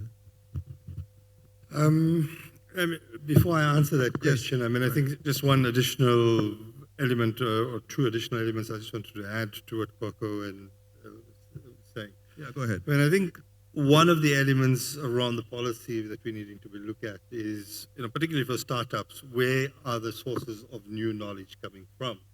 And this goes back for me to, what is the relationship between government-funded research and the availability of that research for startups to be able to use, to be able to build new applications. And I think that it's fundamental that research that is coming out of government-funded research universities finds its way, in a way, into industry, either through spin-offs within government, or being able to commercialize or license out that sort of whatever new research outputs there are as well. The other one is around awareness. I think that it's really important around awareness, and the awareness is really also got to linked very much towards what is the utility of space and how do you get impact out of your investments in space, and that goes back to how does it touch on people's lives and being able to make a difference in people's lives. If you're not doing that, then I think that we're pursuing ivory tower type of pursuits as well. So we have to make that sort of. So funding, I think, is a very interesting one, because in most countries around the world, if not all countries around the world, heavy government funding within the space sector was needed for that to be stimulated as well. It's it's a resource incentive industry, particularly on the upstream side of things.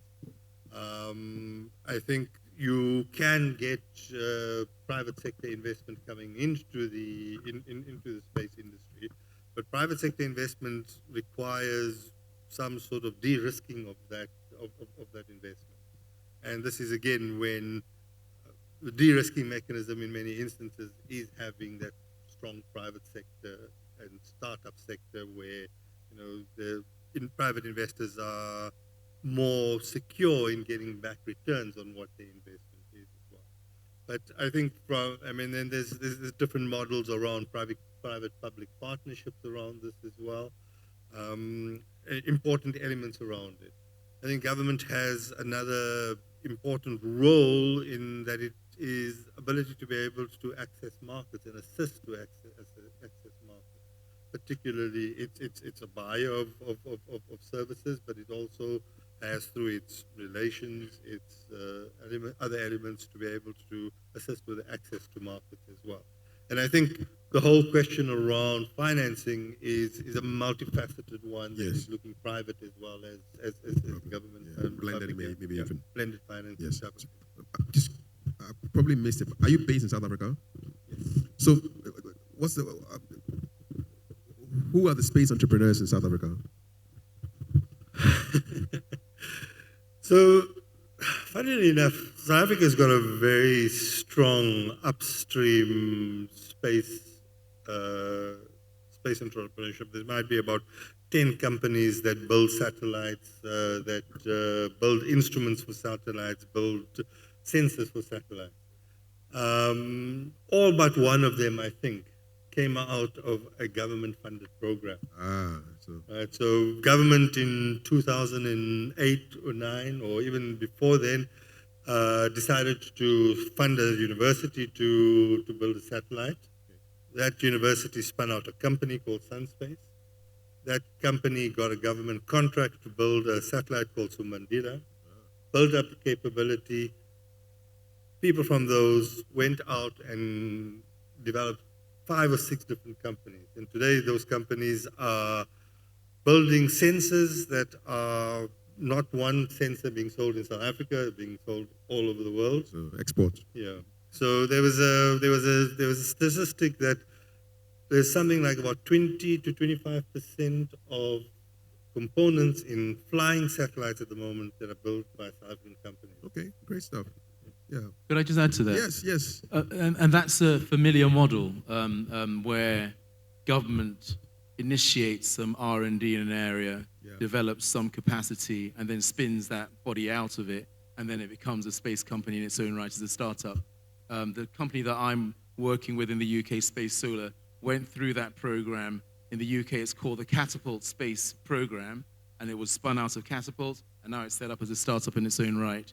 And Ghana may learn from that kind of model as well. I mean, I think when we're looking at commerce and how Ghana and Ghana's youth may benefit, I'm sensing that what we need is a kind of master planning regime where we sit down and we get some real economists and planners to look at the space sector and work out where we could go with this and create a vibrant economy. Because otherwise, it's just sort of taking guesses, or maybe we'll try this, maybe we'll try that. It needs some serious planning if it's going to really be productive, I think. Thank you very much. Gugu, what do you think about what you just heard in terms of the funding, the planning, the models? Yeah, I mean, I think both of what they said is very true, right?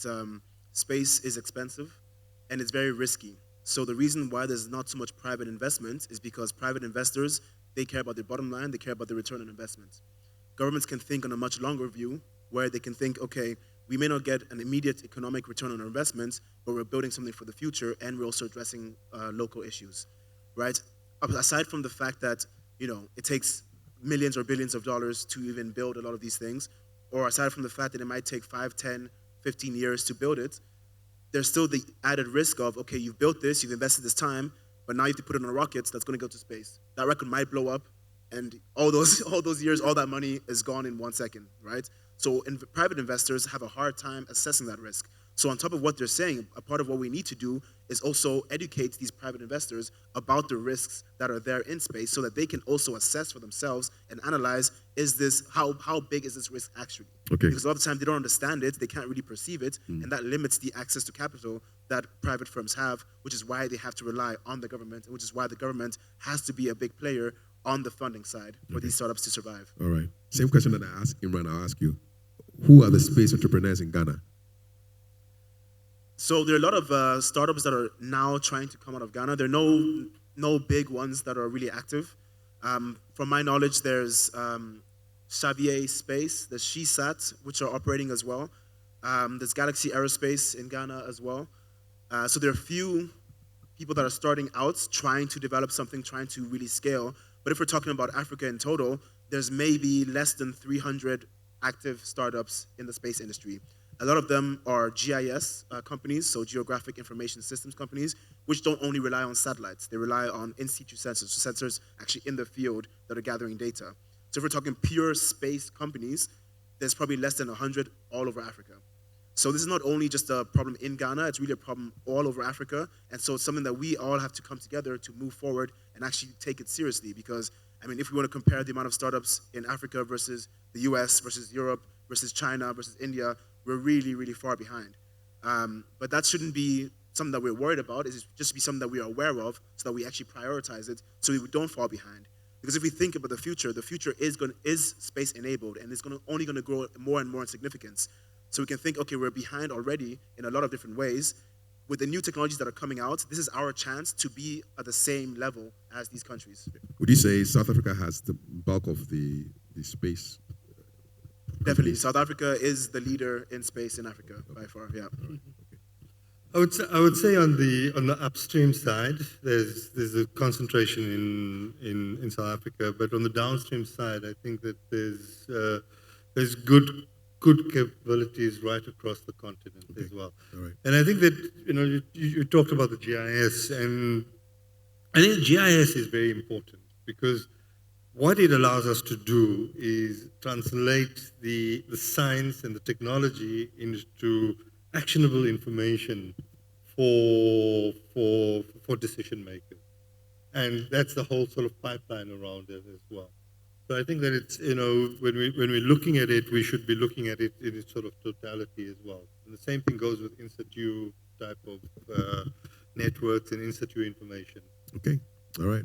Yeah. Just again to add to that, I mean, I think there's an important point to make as well, just for people in the room, that we have what you might call the traditional space sector, which we all know we've been talking about today. There's something called the new space economy. The new space economy, which I'm not going to go into, but that's where I'm kind of operating. It's all about in-space assembly and manufacture and in-situ resource utilization. It's almost sometimes called the space for space economy, where services are provided in space to other space parties, not necessarily for services on the ground. When we talk about, the reason I raise that is because there's a lot going on in the new space economy, things like medical products. I was at a conference recently where somebody was talking about they produce a cancer drug in space, which meant that you could move from injecting the drug to actually giving people the drug as a tablet, in tablet form, which would change the whole way in which healthcare for cancer is developed. So there's stuff happening in the new space economy which is very interesting, which I also think our youth should be cognizant of, that we'll leave that to one side for the time being. But I think something that Puku said is really important. It's not, the fact that you have 20, 30, 40 startups is not the issue. Because if there is nothing for them to do, they will fail. They may be alive for 10 years or for 5 years if you're lucky, but they will fail. So the question is, what are they going to do? And that's why we need to plan very carefully. And I'll give you an example. It will be no secret that people have looked at Ghana as a possible location for launching rockets. Why? Because a lot of the cost, 90% of the cost of a launch is fuel. And in order to launch a rocket, if you launch from the equator, you need less fuel because you've got the spin of the Earth and you're further out. So you get a great acceleration. Launching equatorially from Africa is of great interest. Is Ghana a candidate? Possibly not. Why? Because you have to launch over land. So people are going to Kenya and Djibouti. Djibouti, the Chinese are looking at Djibouti, the Italians and the Americans are looking at Kenya. But Ghana may have some capacity for small rockets. It might be probably launching in sea or whatever, but we need to understand, first of all, somebody talked about 120 satellites being launched for Africa over the next 10 years or so. Could we, for example, have a startup with a launch pad somewhere in the Gulf of Guinea launching rockets to service the African market for launch? We don't know. We need to actually study and think, is there an economic opportunity here for our young people? Should we be skilling them up in that direction? Should we help create a startup in launch? We don't know yet. We need to actually really study what's there, what is the need, and create the startups to meet the need rather than the other way around. Beautiful way to just launch into a Q&A at this moment. I know my space entrepreneurs are there. Any questions for my people, for Imran, for Kobina, for Kweku? There's a hand up there. Okay.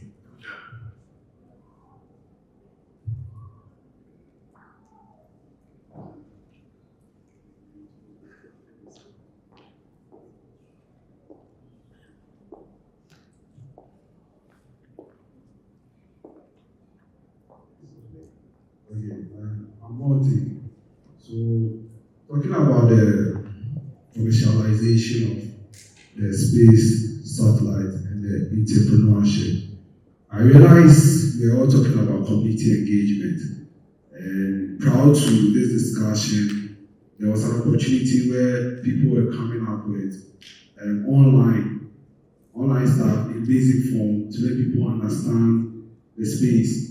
So how do we then integrate the entrepreneurship within the practical level? I know the TVET is there though, but how do we make it more like relatable? Because in the UK they speak English, we are speaking Twi, another language. So how do we diversify, bring inclusion and also that sustainability? How do we go about it within the startup and maybe emerge as a potential place that people would like to launch? Exported and used. Thank you very much. What's there to be hopeful for? Are you hopeful? Yeah, I think we're just getting started, right? I don't see any reason why we should be scared, why we should hold back. There's really a huge potential out there for us to reach as long as we just move together. And that's why that was a big motivation for this space conference, to bring everybody together to see who is even active in the first place. What are people doing together? Let's understand what is going on, and let's find ways that we can work together and get stronger together as a country. If we're all working together and moving in the same direction, there's no limits to how far we can go. And so that's really the message I want to bring across. It leads into what Kobina was saying. We need a plan, and we can only develop a plan when we bring everybody together and really discuss in detail what is it that we want to achieve and how can we get there. But we don't have to do it alone, and we don't have to do everything by ourselves at the same time. So it's the same reason why I'm very happy that Imran could come to the conference as well, because this shows that Africans can work together. We don't live in silos. We don't have to live in silos. there's things that South Africa does that we can learn from, or we can even use them to do certain things that we can't do ourselves. Same thing for Kenya, same thing for Egypt. We don't have to think that, oh, we're Ghana by ourselves, there's no one to help us, we have all these problems. It's not the case. There's really so much potential, so much out there for us to do, for us to work with, for us to collaborate with, that there's no limits to how far we can go or how much we can achieve. And I think that's really the message I want to leave people with, is really just participate, collaborate, talk to people, work with other people. You guys are the future of Ghana space, not us up here. So please take part, please spread the message, please learn more. This is what we need. Wonderful. Come on. Oh, I'm just really hopeful. I haven't got much to add to what's been said already. I just want to thank the organizers, including Kwaku, of this conference, Yes. the minister, all of the people who've come and spoken. It's been a fantastic day. Thank you, everybody. All righty, thanks everybody. That's our panel. Kobina, Imran, Kwaku.